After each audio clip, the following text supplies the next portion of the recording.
এই যে শুনছো? তোমাকেই বলছি, আমাদের চ্যানেলটি সাবস্ক্রাইব করে দাও না প্লিজ।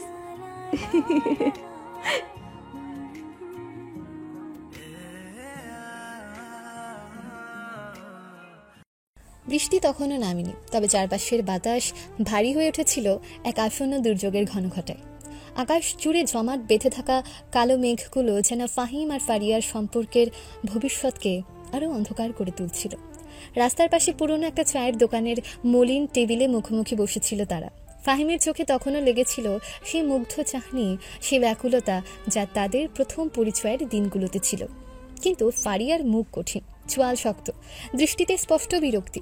ফারিয়া একটা গভীর শ্বাস নিল, যেন এতক্ষণ ধরে বুকের ভেতর চেপে রাখা অসন্তোষ সেবার মুখ ফুটে বের হতে চাইছে। তার দৃষ্টি চায়ের দোকানের বাইরে পার্ক করা একটা চকচকে দামি গাড়ির দিকে ক্ষণিকের জন্য স্থির হলো, যেন সেই জগৎটাই তার আসল গন্তব্য। তুমি কি সত্যি বুঝতে পারছো না ফাহিম? তার কণ্ঠস্বর তীক্ষ্ণ, তাতে মেশানো অভিমান আর দীর্ঘদিনের জমে থাকা হতাশার সুরে মিশিয়ে সে বলল, আমার আর ভালো লাগছে না এসব সম্পর্ক, আমি হাঁপিয়ে উঠেছি। ফাহিম যেন আকাশ থেকে পড়ল, তার সরল মুখটিতে বিস্ময় আর বেদনার ছাপ স্পষ্ট হলো। সে কণ্ঠে অসহায় আর মিনতি মিশিয়ে বলে, কি হয়েছে ফারিয়া, হঠাৎ করে তুমি একথা বলছো? আমি কি অজান্তে কোনো ভুল করে ফেলেছি? যদি কিছু হয়ে থাকে তুমি আমাকে বলতে পারো। ভুল? ফারিয়া একটা তিক্ত হাসি হাসল, যা তার সুন্দর মুখটিকেও ম্লান করে দিল। ভুল তো তুমি সেই প্রথম দিন থেকেই করে আসছো ফাহিম। তুমি কি কিছুই বুঝতে পারো না, নাকি বুঝেও না বোঝার ভান করো? তুমি কি মনে করো ভালোবাসার দুইটা মিষ্টি কথা বললেই সব সমস্যার সমাধান হয়ে যায়? জীবনটা কি এতই সহজ? ফাহিম আরো হতবুদ্ধি হয়ে তাকালো। আমি ঠিক বুঝতে পারছি না ফারিয়া, তুমি কি বলতে চাইছো, একটু স্পষ্ট করে বলবে? তার মনে ক্রমশ দানা বাঁধতে শুরু করলো এক অজানা আশঙ্কার মেঘ। কি বলতে চাইছি? ফারিয়া সোজা হয়ে বসলো, তার সুন্দর চোখগুলো রাগে চিকচিক করে উঠল। তুমি কি একবারও আয়নার সামনে দাঁড়িয়ে নিজেকে দেখেছো? আর একটু ভালোভাবে আমার দিকে তাকিয়ে দেখেছো? আমাদের বন্ধুদের দেখো, তাদের প্রেমিকা তাদের কতটা ভালোবাসে, তাদের কত দামি দামি উপহার দেয়। তুমি জন্মদিন কিংবা অন্য কোনো অনুষ্ঠানে আমাকে সস্তা একটা কার্ড নয়তো একটা গোলাপ ধরিয়ে দাও, আর তাদের প্রেমিকারা হিরের আংটি, ব্যান্ডেড পোশাক, কত কি পায়। ফারিয়া থামল, তার দৃষ্টি ফাহিমের পুরনো হয়ে যাওয়া বহুবার ধোঁয়া মলিন শার্টের দিকে গেল। তুমি সেই একই পুরনো গেঞ্জিটা পরেই আজও এসেছো, আর আমাদের ডেট মানি এই ভাঙাচোরা চায়ের দোকান, নয়তো কোনো পার্কের নোংরা বেঞ্চ। আমার কি কোনো স্বাদ আহ্লাদ নেই? আমার কি ইচ্ছে করে না ভালো রেস্তোরাঁয় খেতে যেতে, সুন্দর জামা কাপড় পরতে, বন্ধুদের সাথে পাল্লা দিতে? ফাহিমের মুখটা ধীরে ধীরে বিবর্ণ হয়ে গেল, তার ভেতরের সরল ভালোবাসাপূর্ণ জগৎটা যেন এক মুহূর্তে ধূলিসাৎ হয়ে গেল। আমার যে সাধ্য আছে তা দিয়ে আমি তো সবসময় চেষ্টা করি তোমাকে খুশি করার। আমি টিউশনি করি, পুরনো বই বিক্রি করে কিছু টাকা জমাই। তার কণ্ঠস্বর ক্রমশ ক্ষীণ হয়ে এলো। ফারিয়া তার কথার মাঝখানে বিরক্তি ভরে বলল, তোমার ওই সামান্য কিছু আমার কাছে কিছুই না। আমি আর তোমার মধ্যবিত্ত জীবন মেনে নিতে পারছি না। আমার আরো ভালো কিছু চাই ফাহিম, এমন একটা জীবন যেখানে কোনো অভাব থাকবে না, যেখানে আমি যা চাইবো তাই পাবো। তুমি কি বুঝতে পারছো ফাহিম? আমাদের দুজনের জীবনের লক্ষ্য সম্পূর্ণ ভিন্ন। তাদের মধ্যে আরো কিছুক্ষণ ধরে চাপা কিন্তু উত্তপ্ত বাক্য বিনিময় চলতে থাকে। ফারিয়ার প্রতিটি অভিযোগ যেন ফাহিমের হৃদয়ে তীক্ষ্ণ ছুরির মতো আঘাত করতে থাকে। তাদের ভালোবাসার স্তম্ভে যেন এক কঠিন প্রশ্ন চিহ্ন এঁকে দিচ্ছিল ফারিয়া। ফাহিম অসহায়ভাবে তার দিকেই তাকিয়ে থাকে, বুঝতে পারে তাদের দুজনের চাওয়া পাওয়া কতটা আকাশ পাতাল ভিন্ন। আকাশের মেঘ আরও ঘন হলো, দমকা হাওয়া বইতে শুরু করলো, আর বাতাসের আর্দ্রতা যেন তাদের ভেতরের চাপা কষ্টকে আরও বাড়িয়ে তুলল। দূরে কোথাও বৃষ্টির প্রথম ফোঁটা পড়ল, সেই শব্দ যেন তাদের ভাঙতে থাকা সম্পর্কের আসন্ন ঝড়ের পূর্বাভাস দিচ্ছিল। গতকাল ফারিয়ার সাথে হওয়া তিক্ত বাক্য বিনিময়ের পর ফাহিমের রাতের ঘুম হারাম হয়ে গিয়েছিল। তার কানের কাছে কেবলই ফারিয়ার অভিযোগগুলো, দামি উপহার, বিলাসবহুল জীবন, তার সাধ্যের বাইরের চাহিদা যেন ভন ভন করছিল। ভোরের আলো ফুটলেও ফাহিমের ভেতরের অন্ধকার কাটতে চাইছিল না। আজ ক্যাম্পাসে ফাহিমের মুখটা শুকনো আর বিষণ্ণ দেখাচ্ছিল। বন্ধুদের সাথেও তেমন কথা বলেনি সে। ক্লাসের ফাঁকে সে একা একটা গাছের নিচে বসে আনমনে ঘাস ছিঁড়ছিল, তার চোখ শূন্য দৃষ্টি। হঠাৎ এক ঝলক হাসির শব্দে তার ধ্যান ভাঙল। এই যে মিস্টার দুঃখী কুমার, একা একা কিসের চিন্তা করছেন? ফাহিম মুখ তুলে দেখল তার সামনে মুখে প্রাণোচ্ছ্বাস নিয়ে জান্নাত দাঁড়িয়ে, তার চোখে সেই চেনা দুষ্টুমি আর ঠোঁটের কোণে মিষ্টি হাসি। ফাহিম দুর্বল হেসে বলল, তেমন কিছু না জান্নাত। জান্নাত ফাহিমের পাশে ঘাসে বসে পড়ল, তারপর বলল, কি হয়েছে তোর? মুখটা এমন দেখাচ্ছে কেন? কাল রাতে ঘুম হয়নি বুঝি? ফাহিম দীর্ঘশ্বাস ফেলে বলল, আর বলিস না, কাল ফারিয়ার সাথে একটু ঝামেলা হয়েছিল। জান্নাতের কৌতূহলী দৃষ্টি ফাহিমের দিকে স্থির হলো, বলল, ফারিয়া, কি হয়েছে আবার ওর সঙ্গে? সব ঠিক আছে তো? ও বলছিল আমি নাকি ওকে সময় দিই না, ভালো কিছু গিফট দিতে পারি না, ওর নাকি আমার সাথে আর মন টিকছে না, সব সময় শুধু আমাকে অন্যের সাথে অভিযোগ আর তুলনা করে। জান্নাত কিছুক্ষণ চুপ থেকে বলল, তুই এত মন খারাপ করিস না ফাহিম, সবার তো আর একই রকম চাওয়া থাকে না, তাই না? কিন্তু আমি তো ওকে সত্যি ভালোবাসি জান্নাত, সেই স্কুল জীবন থেকে। আমি তো আমার সাধ্যমতো চেষ্টা করি। ফাহিমের গলা আমি ধরে জানি এলো। তুই ওকে খুব জান্নাত ভালোবাসিস। ফাহিমের কাঁধে আলতো আর করে হাত তুই যে রেখে বলল, কতটা চেষ্টা করছিস সেটাও আমি জানি, কিন্তু তুই একা কেন কষ্ট পাচ্ছিস? ওরও তো তোকে বোঝা উচিত, তাই না? বলেই থামলো জান্নাত। ফাহিম এখনো চুপ করে বসে আছে। জান্নাত আবার বলল, চল ওসব কথা বাদ দে, একটু অন্য কথা বলি। ফাহিম মাথা নাড়ল, রাজি হলো।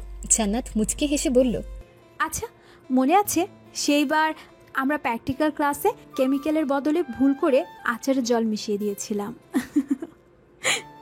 ফাহিমের ঠোঁটের কোণে হালকা হাসি দেখা দিল।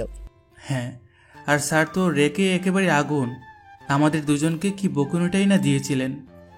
আর মনে আছে সেইবার যখন আমরা কলেজের ফেস্টে ফুচকা পার্টি দিয়েছিলাম আর প্রায় অর্ধেক কলেজের লোক অসুস্থ হয়ে গিয়েছিল? জান্নাত হাসতে হাসতে বলল। ফাহিমও হেসে ফেলল। জান্নাত নিজের মনে মনে খুশি হলো। সে মনে মনে বলল, যাক, অবশেষে ওই হাদারামের মুখে হাসি ফুটল। ফাহিম বলল, সেটা তো তোর আইডিয়া ছিল, আর পরে স্যারের কাছে মিথ্যা বলতে গিয়ে ধরা পড়েছিলাম দুজন। তাদের হাসির আওয়াজে চারপাশের বাতাস হালকা হয়ে গেল। ফাহিমের মুখের বিষণ্ণতা কিছুটা হলেও কমল। জান্নাত বলল, দেখলি তো, মন খারাপ করে বসে থাকলে কিচ্ছু হয় না। চল ক্যান্টিনে যাই, আমি তোকে আজ স্পেশাল কিছু খাওয়াবো। আমার তেমন খিদে নেই। দূর, চল তো। আমার ট্রিট, আর বন্ধুদের মধ্যে কেউ ট্রিট দিলে না করতে নেই, এতে জীবনে ভয়াবহ দুর্ভিক্ষ নেমে আসে, বুঝলি? বলে জান্নাত হাসল। তারপর ফাহিমের হাত ধরে টেনে তুলল। ক্যান্টিনে গিয়ে জান্নাত ফাহিমের পছন্দের খাবার অর্ডার করলো। তাদের মধ্যে হালকা কথাবার্তা চলতে লাগলো। ফারিয়ার প্রসঙ্গ আবারও এলো, তবে এবার ফাহিমের কণ্ঠে আগের মতো তীব্র কষ্ট ছিল না। জান্নাত, তুই এত ধনী পরিবারের মেয়ে হয়েও এত সহজ আর সাধারণ কেন? তোর মধ্যে তো কোনো অহংকার নেই, আর আমি এত গরিব হওয়া সত্ত্বেও আমার সাথে তুই কত ভালো ফ্রেন্ডলি মিশিস। জান্নাত হেসে ফাহিমের মাথায় ছোট্ট করে মেরে বলল, তোর বোকা, ধনী হলে কি অহংকারী হতে হবে নাকি?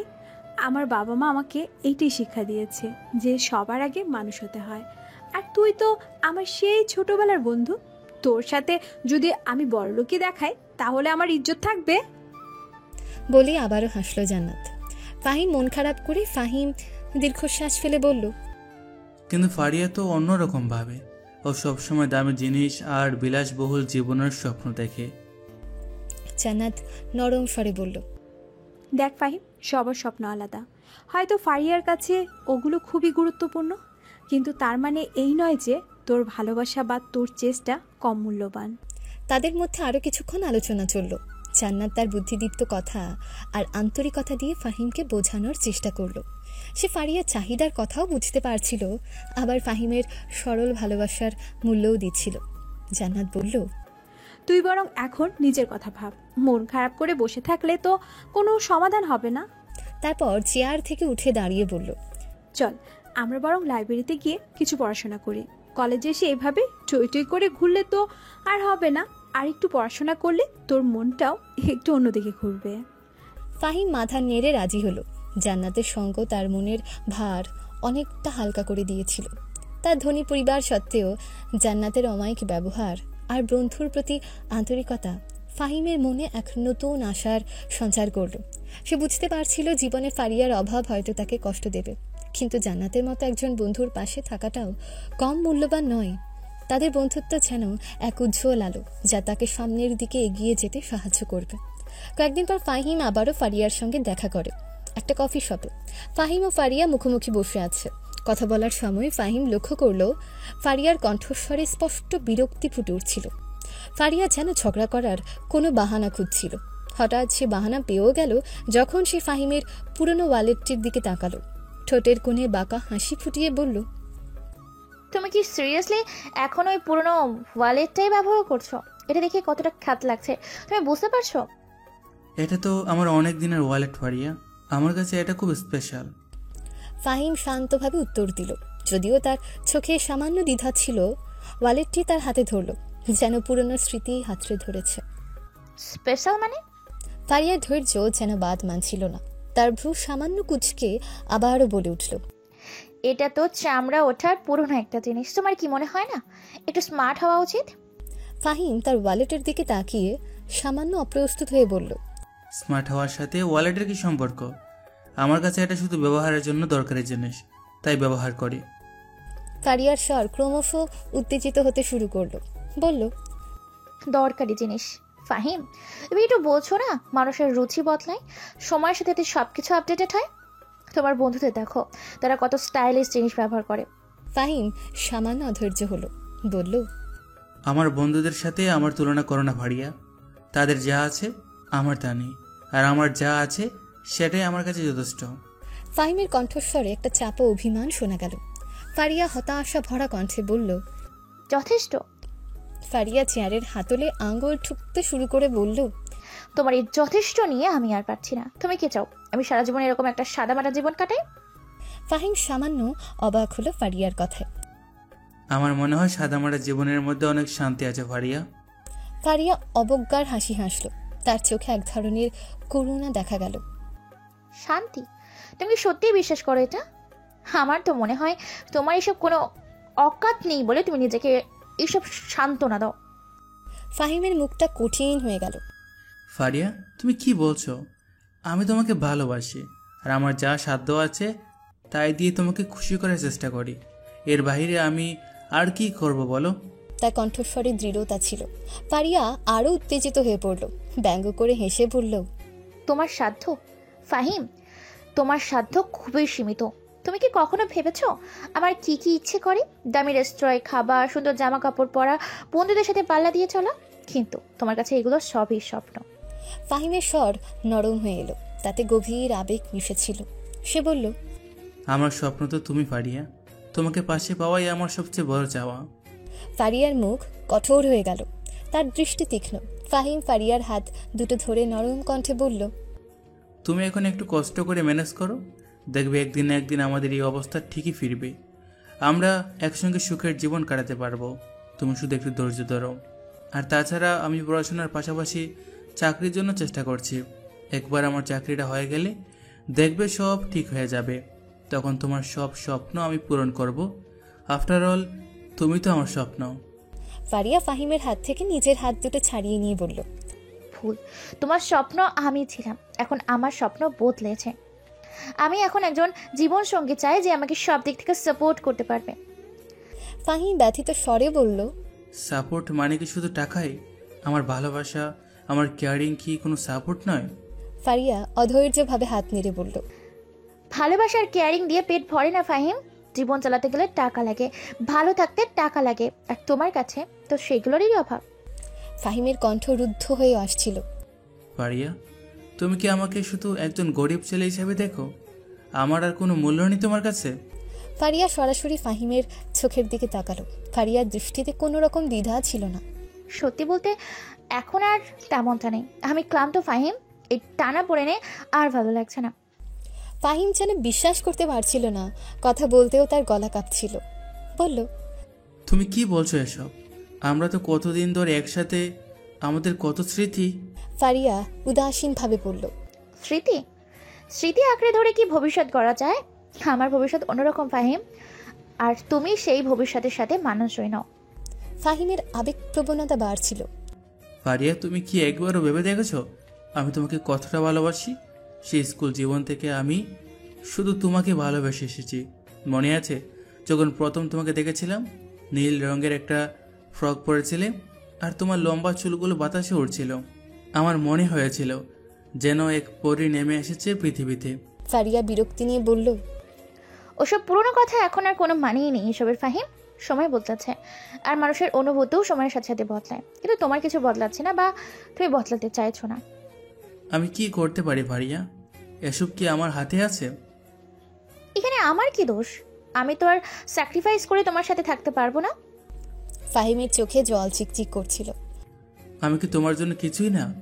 আমাদের একসাথে কাটানো সেই দিনগুলো, বৃষ্টিতে ভেজা পার্কে ঘন্টার পর ঘন্টা বসে থাকা, একসাথে স্বপ্ন দেখা, সব কি মিথ্যা ছিল? ফারিয়া নিশ্চিতভাবে মাথা নাড়ল। সেগুলো সুন্দর ছিল, তো ওগুলো অতীত। আর আমি বর্তমানে বাঁচতে চাই, ভবিষ্যৎ নিয়ে তাকাতে চাই। ফাহিমের স্বর হতাশায় ভেঙে যাচ্ছিল। আর সেই ভবিষ্যতে আমার কোনো স্থান নেই, তাই তো? ফারিয়া দৃঢ় স্বরে বলল, ঠিক তাই। আমি এমন একজনের সাথে জীবন কাটাতে চাই যে আমার সব চাহিদা পূরণ করতে পারবে। তোমার সেই ক্ষমতা নেই ফাহিম। ফাহিম প্রায় আর্তনাদ করে উঠল। তুমি কি শুধু টাকা আর বিলাসের পিছনে ছুটছ? ভালোবাসার কোনো মূল্য নেই তোমার কাছে? ফারিয়া অধৈর্যভাবে চেয়ার ছাড়ল। ভালোবাসার মূল্য আছে, তবে শুধু ভালোবাসা দিয়ে জীবন চলে না। আমি আর এই আলোচনা টানতে চাইছি না। এটা স্পষ্ট যে আমাদের দুজনের পথ আলাদা হবে, তাই আমি আজ এই মুহূর্ত থেকে আমাদের দুজনের পথ আলাদা করে নিয়েছি। ফাহিম গভীর শ্বাস নিল। তার বুকের ভেতরটা যেন ভেঙে যাচ্ছিল। তাহলে তুমি কি চাও ফারিয়া? ফারিয়া সোজা ফাহিমের দিকে তাকালো। তার চোখে কোনো দুর্বলতা ছিল না। আমি মনে করি আমাদের দুজনের আলাদা হয়ে যাওয়াই ভালো। ফাহিমের পৃথিবী যেন থমকে গেল। তার চোখের পাতা ভিজে উঠল। তুমি কি ব্রেকআপ করতে চাইছো? ফারিয়া নীরবে মাথা নেড়ে সম্মতি জানালো। তার মুখ কঠিন, যেন কোনো অনুশোচনা নেই। ফাহিমের ভেতরের সব বাঁধ ভেঙে গেল। কিন্তু কেন ফারিয়া? তার কণ্ঠ কান্নায় বুঝে আসছিল। সে আবার বলল, আমি তোমাকে এত ভালোবাসি, আমি তোমার জন্য সবকিছু করতে পারি। ফারিয়া নির্দয়ভাবে বলল, তোমার সব কিছু আমার জন্য যথেষ্ট নয় ফাহিম। আমার অন্যরকম জীবন চাই, আর সেটা তুমি আমায় কখনো দিতে পারবে না। ফাহিম অসহায়ভাবে বলল, তুমি এটা করতে পারো না। আমরা তো একসাথে কত স্বপ্ন দেখেছিলাম। ফারিয়া উদাসীনভাবে বলল, স্বপ্ন স্বপ্নই থাকে ফাহিম, সব স্বপ্ন সত্যি হয় না। আর আমাদের সম্পর্কটা হয়তো ভুল ছিল, তুমি এটাকে ভুলে যাও। ফাহিম ফিসফিস করে বলল, তাহলে আমার ভালোবাসা, আমার এতদিনের অনুভূতি সব কি বৃথা? ফারিয়া তার ব্যাগটা হাতে নিল এবং উঠে দাঁড়ালো। তার দৃষ্টিতে কোনো আবেগ ছিল না। সময় সবকিছু ভুলিয়ে দেয় ফাহিম, তুমিও আমাকে ভুলে যাবে। আর দয়া করে আজকের পর থেকে আমার সাথে কোনো রকম যোগাযোগ করার চেষ্টা করবে না। যদি আমাকে কোনোদিন একটু ভালোবেসে থাকো তো। ফারিয়া তার দিকে আর একবারও না তাকিয়ে দ্রুত কফি শপ থেকে বেরিয়ে গেল। বাইরে তখনও হালকা বৃষ্টি ঝরছিল, যেন তাদের ভেঙে যাওয়া সম্পর্কের নীরব সাক্ষী।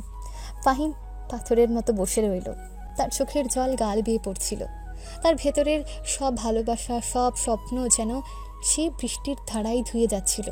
তার স্কুল জীবনের সেই নীল ফ্রক পরা মেয়েটি আজ তার হৃদয় ভেঙে চূর্ণ করে চলে গেল।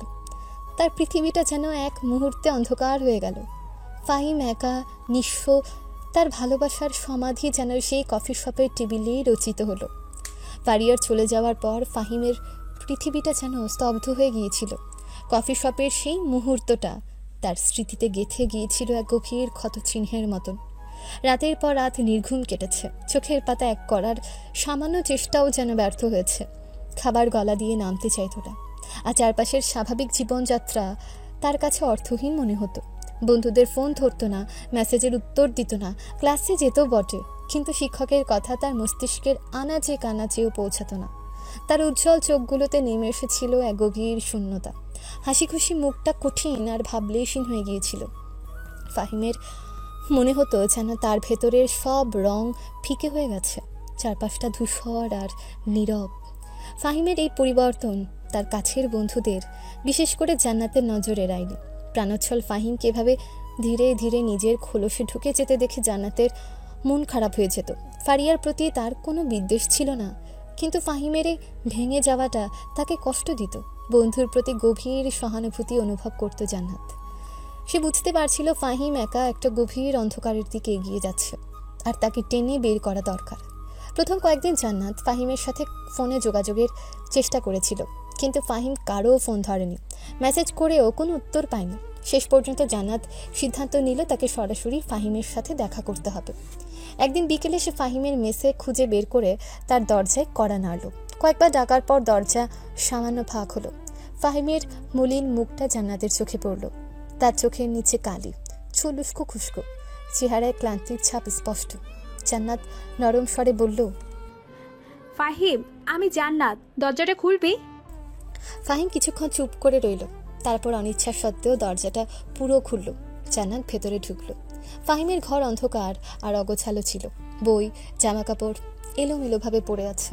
জান্নাত উদ্বিগ্ন হয়ে বলল, ফাহিম, তোর কি হয়েছে? তুই এভাবে নিজেকে শেষ করে দিচ্ছিস কেন? ফাহিম কোনো উত্তর দিল না, শুধু জান্নাতের দিকে শূন্য দৃষ্টিতে তাকিয়ে রইল। জান্নাত ধৈর্য ধরে বলল, আমি জানি তোর কষ্ট হচ্ছে। ফারিয়ার সাথে যা হয়েছে সেটা তোর জন্য সহজ নয়, কিন্তু এভাবে নিজেকে গুটিয়ে রাখলে কি কোনো সমাধান হবে? ফাহিম অবশেষে মুখ খুলল। তার স্বর শুকনো আর দুর্বল শোনাচ্ছিল। আমার আর কিছু ভালো লাগছে না জান্নাত, সব কিছু মূল্যহীন মনে হচ্ছে। জান্নাত কাছে গিয়ে তার কাঁধে হাত রাখল। তার স্পর্শে ফাহিম সামান্য কেঁপে উঠল। জান্নাত বলল, এটা ভুল ফাহিম, জীবন কখনো মূল্যহীন হতে পারে না। হয়তো এখন তোর মনে হচ্ছে সব শেষ হয়ে গেছে, কিন্তু বিশ্বাস কর, সামনে আরো অনেক কিছু অপেক্ষা করছে, হয়তো তোর জন্য। ফাহিম মাথা নাড়ল। তার চোখ অশ্রু সজল দেখাচ্ছিল। আমার মনে হয় না আর কিছু টিকে থাকবে। জান্নাত দৃঢ় স্বরে বলল, ভুল ভাবছিস তুই। চল, আমি নিজে কথা বলবো ফারিয়ার সঙ্গে, দেখি ও কি করে তোকে ফিরিয়ে দেয়। চল আমার সাথে। জান্নাত বেরোতে নিলে ফাহিম তার হাত ধরে তাকে থামিয়ে নেয়। জান্নাত ফিরে তাকায় ফাহিমের দিকে। তার চোখে ব্যর্থতার ছাপ স্পষ্ট। সে বলল, দাঁড়া, যাস না। ও বলেছে কোনোদিন ওর সামনে না যেতে। ও বলেছে বলে তোকে সেটা মানতেই হবে। চল তো চল। ও আমাকে আমার ভালোবাসার কসম দিয়েছে জান্নাত। জান্নাত থেমে গেল। ফাহিম বলল, ও চলে গেছে, আর ফিরে আসবে না কোনোদিনও আমার কাছে। আমাকে একা করে ও চলে গেছে। কিন্তু আমি তোকে একা ছাড়বো না। বন্ধ ঘরে বসে থাকলে তোর মন আরো খারাপ হয়ে যাবে। চল, তুই একটু বাইরে চল। ঘরে বসে থাকলে তোর মন আরো খারাপ হবে। ফাহিম অনিচ্ছা প্রকাশ করে বলল, না, আমার কোথাও যেতে ইচ্ছা করছে না, আমি একা থাকতে চাই। জান্নাত একটু জোর দিয়ে বলল, একদম না, তুই আমার সাথে যাবি। আর এক্ষুনি। অনেক দিন ঘরবন্দি হয়েছিস, একটু খোলা হাওয়ায় গেলে ভালো লাগবে। এটা আমার অনুরোধ ফাহিম, আমার জন্য হলেও চল প্লিজ। ফাহিম কিছুক্ষণ চুপ করে রইল। তারপর জান্নাতের মুখের দিকে তাকিয়ে রাজি হলো। জান্নাতের আন্তরিকতা জোর করার মধ্যে কোথাও যেন বন্ধুর শাসনের স্নেহ ছিল, যা সে উপেক্ষা করতে পারল না। জান্নাত ফাহিমকে নিয়ে বের হলো। তারা নীরবে কিছুক্ষণ হাঁটল। পার্কের সবুজ ঘাস আর ফুলের রং ফাহিমের বিবর্ণ মনে সামান্য হলেও আলোড়ন তুলল। জান্নাত পাশে বসে নরম স্বরে বলল, এবার বলতো তোর মনে কি চলছে? আমার সাথে সব খুলে বলতে পারিস। আমি তোর বন্ধু ফাহিম, তোকে সাহায্য করার জন্যই আমি এসেছি। ফাহিম দীর্ঘশ্বাস ফেলল। তার ভেতরের কষ্টটা যেন বেরিয়ে আসতে চাইছিল। আমার শুধু ফারিয়ার কথা মনে হচ্ছে, আমাদের একসাথে কাটানো দিনগুলো। ও কেন এমন করলো আমি বুঝতে পারছি না। জান্নাত সহানুভূতি নিয়ে বলল, হয়তো ওর অন্য কিছু চাওয়া ছিল ফাহিম। সবার জীবনের পথ আলাদা হতে পারে। তুই নিজেকে দোষ দিস না। তুই ওকে ভালোবেসেছিস, নিজের মতো করে যত্ন নিয়েছিস। এর বেশি তো আর কিছু করার ছিল না তোর। ও তোর ভালোবাসাকে সব সময় টাকার সঙ্গে তুলনা করেছে। এটা তোর দোষ। একদিন না একদিন ও এটা অনুভব করবে, তুই দেখিস। ফাহিমের স্বর ব্যথায় ভরে উঠল। কিন্তু আমি তো ওকে হারাতে চাইনি জান্নাত, ও আমার প্রথম ভালোবাসা ছিল। জান্নাত আলতো হেসে বলল, প্রথম ভালোবাসা সব সময় শেষ ভালোবাসা হয় না ফাহিম। জীবনে আরও অনেক ভালোবাসা আসতে পারে। আর ভালোবাসা হারানোর মানে এই নয় যে জীবন থেমে যাবে। ফাহিম সন্দেহের সুরে বলল, আমার আর কাউকে ভালোবাসতে ইচ্ছে করে না। আমার মনে হয় আমার ভিতরের সব অনুমতি মরে গেছে। জান্নাত দৃঢ়ভাবে বলল, এটা তুই এখন কষ্টের মুহূর্তে বলছিস। সময় সব কিছু ঠিক করে দেবে। তুই দেখবি একদিন তুই আবার হাসবি, আবার নতুন করে জীবন শুরু করবি। ফাহিম তখনও দ্বিধাগ্রস্ত। সত্যি কি তাই হবে? জান্নাত তার হাত ধরে উষ্ণ স্বরে বলল, অবশ্যই হবে। আর সেই পথে আমি তোর পাশে থাকবো। আমরা আবার আগের মতো আড্ডা দেব, সিনেমা দেখব, রাত জেগে গল্প করব। তুই একা নস ফাহিম, আমি আছি তোর সাথে। ফাহিম জান্নাতের দিকে তাকালো, তার চোখে এক গভীর কৃতজ্ঞতা দেখতে পেল। জান্নাতের আন্তরিকতা আর বন্ধুর মতো পাশে থাকার আশ্বাস তার ভেতরের জমাট বাঁধা বরফ কিছুটা হলেও গলাতে শুরু করলো। ফাহিম ধীরে ধীরে বলল, ধন্যবাদ জান্নাত, তুই না থাকলে হয়তো আমি সত্যি। জান্নাত তার হাত ধরে থামিয়ে দিল। চুপ, আর ওইসব কথা বলবি না।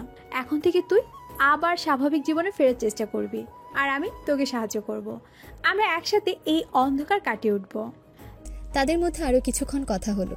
জান্নাত ফাহিমকে তার পড়াশোনার কথা জিজ্ঞেস করলো, বন্ধুদের সাথে দেখা করার কথা বলল এবং ধীরে ধীরে তার মনটাকে অন্যদিকে ঘোরানোর চেষ্টা করলো। জান্নাতের আন্তরিক প্রচেষ্টা ফাহিমের মনে সামান্য হলেও আশার আলো জাগালো। সে বুঝতে পারছিল এই কঠিন সময়ে জান্নাতের মতো একজন বন্ধুর পাশে থাকাটা তার জন্য কতটা জরুরি।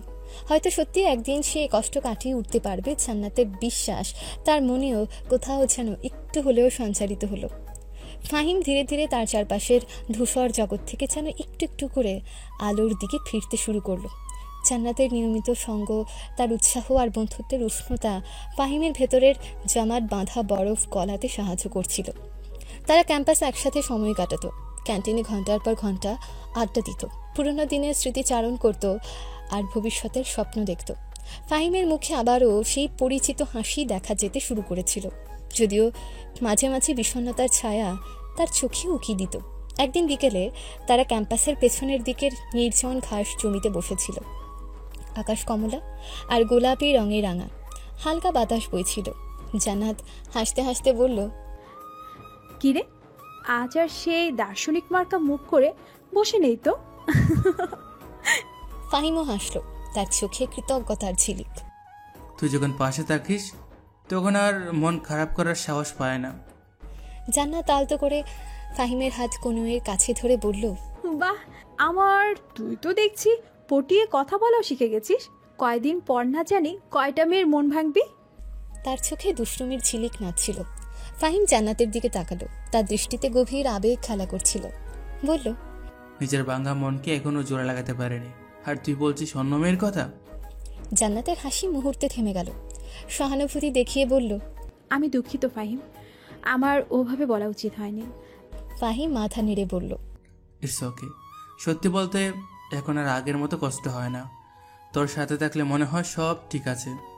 জান্নাত ফাহিমের বাহুতে আলতো ধাক্কা দিয়ে বলল, ঠোঁটের কোণে হালকা হাসি এনে বলল, তাহলে তো আমার একটা পার্মানেন্ট ডিউটি পড়ে গেল, বুঝলি তো? সবসময় তোর পাশে পাশে ঘুরতে হবে।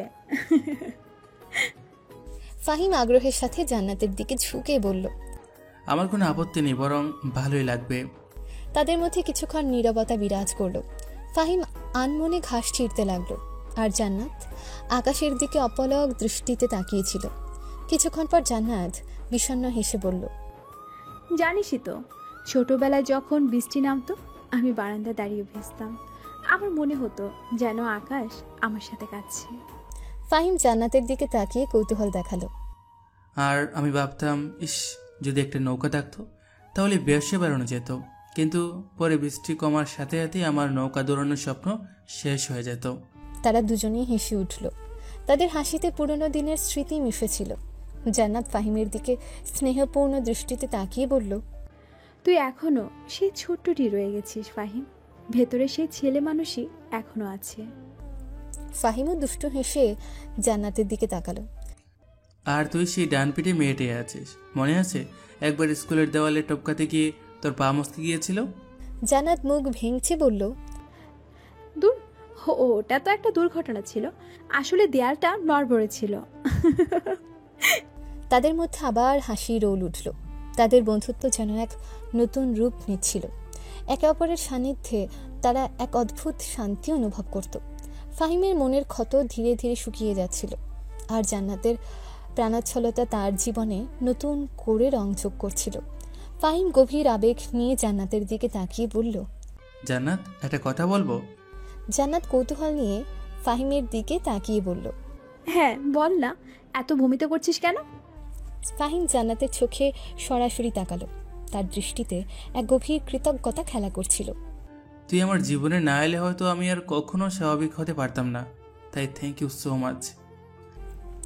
ফাহিমের চোখে চোখ পড়তে জান্নাতের ঠোঁটের হাসি মিলিয়ে গেল। সেখানে এক গভীর আন্তরিকতা ফুটে উঠল। সে বলল, তুই আমার খুব ভালো বন্ধু ফাহিম। বন্ধুর জন্য তো এইটুকু করাই যায়। আর তুই থ্যাংক ইউ বলছিস কাকে? আর একবার থ্যাংক ইউ বললে তো ঠ্যাং ভেঙে দিব আমি। কিন্তু তাদের দুজনের চোখ যেন অন্য কথা বলছিল।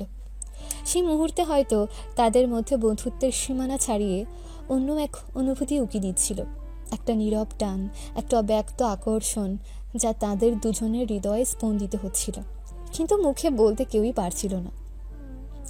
ফাহিম আকাশের দিকে তাকিয়ে আনমনে বলল, জানিস, এই সময়টাতে আমার মনে হয় সব কিছু কত সুন্দর, যেন সব দুঃখ ভুলে যাওয়া যায়। জান্নাত ফাহিমের দিকে তাকালো, তার চোখে এক নীরব সম্মতি। আমারও তেমন মনে হয়। তাদের দৃষ্টি আবার মিলিত হলো। এবার তাদের চোখে শুধু বন্ধুত্বের উষ্ণতা ছিল না, ছিল এক গভীর চাওয়া, এক নতুন সম্পর্কের হাতছানি। তারা দুজনেই অনুভব করতে পারছিল তাদের মধ্যে যা কিছু ঘটছে তা শুধু বন্ধুত্বের চেয়েও বেশি কিছু, কিন্তু কেউই সেই অনুভূতিকে স্পষ্টভাবে প্রকাশ করার সাহস পাচ্ছিল না। নীরবতা ভেঙে ফাহিম আলতো করে জান্নাতের হাতে স্পর্শ করল। জান্নাতও তার হাত সরিয়ে নিল না। তাদের হাতের স্পর্শে যেন এক নতুন গল্পের সূচনা হলো। জান্নাত আবেগ মেশানো স্বরে বলল, চল এবার উঠি, সন্ধ্যা হয়ে যাচ্ছে, বাড়ি ফিরতে হবে আমাকে। ফাহিম মাথা নেড়ে রাজি হলো। তারা দুজনে একসাথে হাঁটতে শুরু করলো। তাদের বন্ধুত্বের বাঁধন যেন ধীরে ধীরে অন্য এক নতুন সম্পর্কের দিকে মোড় নিচ্ছে, এক গভীর আবেগ যা তাদের দুজনের জীবনে নতুন আলো ফেলতে প্রস্তুত। তবে তাদের এই নতুন সম্পর্ককে যে এক বিধ্বংসী ঝড় তারা করছে, তারা সেটা বুঝতেই পারছে না। তাদের দুজনের দিকে দূর থেকে তাকিয়ে ছিল ফারিয়া। তার চোখে মুখে রাগ আর বিষণ্ণতার ছাপ স্পষ্ট। সে নিজের হাত মুঠ করে দাঁতে দাঁত কিরমির করল।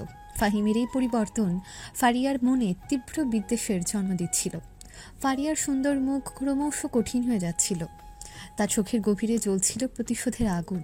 কিছুতেই সে মেনে নিতে পারছিল না যে তার কাছ থেকে দূরে গিয়ে ফাহিম এত সহজে সুখী হোক। ফারিয়ার মনে প্রতিহিংসার ঝড় ক্রমশ বাড়ছিল। তাই জান্নাত আর ফাহিমের মাঝে এক গভীর দূরত্ব তৈরি করার জন্য সে এক জঘন্য পরিকল্পনা করতে শুরু করলো। ফারিয়ার মস্তিষ্ক কূটকৌশলে পরিপূর্ণ ছিল। একদিন রাত্রিবেলা ফারিয়া ফোন হাতে নিল। তার হাত স্থির ছিল, তার মনে ছিল ঠান্ডা খুব পরিকল্পনা। গভীর শ্বাস নিয়ে সে ফাহিমের নাম্বারে ডায়াল করলো।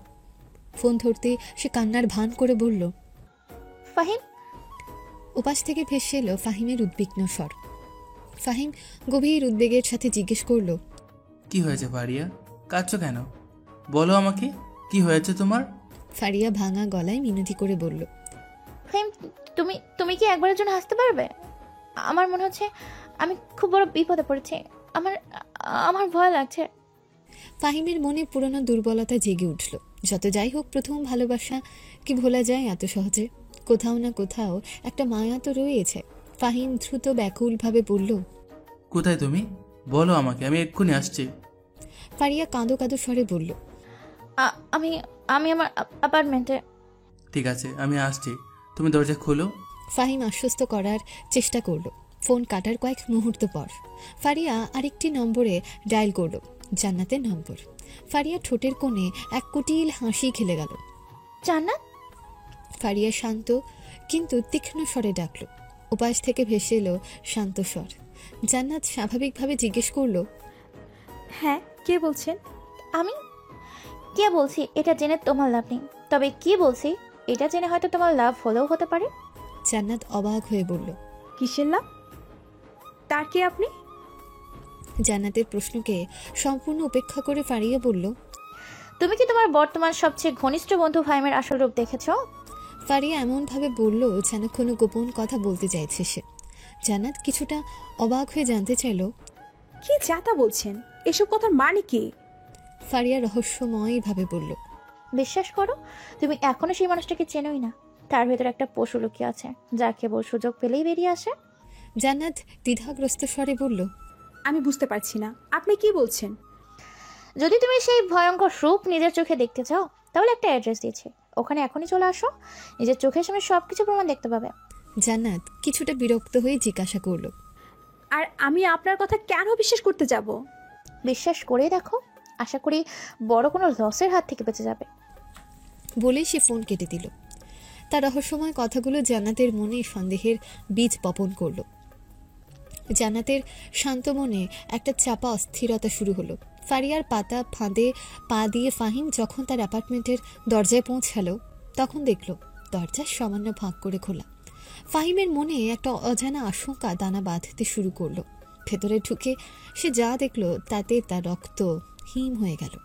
ফাহিমের চোখ বিস্ফোরিত হলো।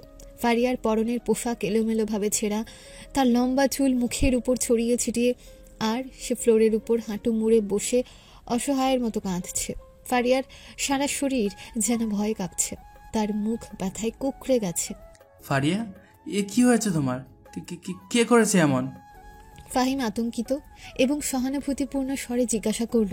ফারিয়ার সঙ্গে সঙ্গে উঠে দাঁড়িয়ে টলমল পায়ে এগিয়ে এসে ফাহিমকে শক্ত করে জড়িয়ে ধরল। ফারিয়ার বাহু ফাহিমের কোমর শক্ত করে আঁকড়ে ধরল। তার শরীর তখনও থরথর করে কাঁপছিল। ওরা ওরা ওরা আমার সর্বনাশ করতে চেয়েছিল, তুমি যদি না আসতে। ফারিয়া ভাঙা গলায় অভিযোগ করল। তার কান্না আরও বাড়ল। ফারিয়ার প্রতিটি শ্বাসকষ্টের প্রতিচ্ছবি, তার অভিনয় এতটাই নিখুঁত ছিল যে ফাহিমের মনে এক মুহূর্তের জন্য কোনো সন্দেহের জন্ম নিল না। ফাহিমের হৃদয়ে ব্যথায় ভরে উঠল। ঠিক সেই ভয়ানক মুহূর্তেই দরজার বাইরে এক অস্পষ্ট ছায়া নড়তে দেখা গেল। জান্নাতের নিথর দেহ দরজার ফ্রেমে স্থির হয়ে দাঁড়িয়েছিল। ফারিয়ার পাঠানো ঠিকানা অনুযায়ী সে সেখানে এসে পৌঁছেছিল।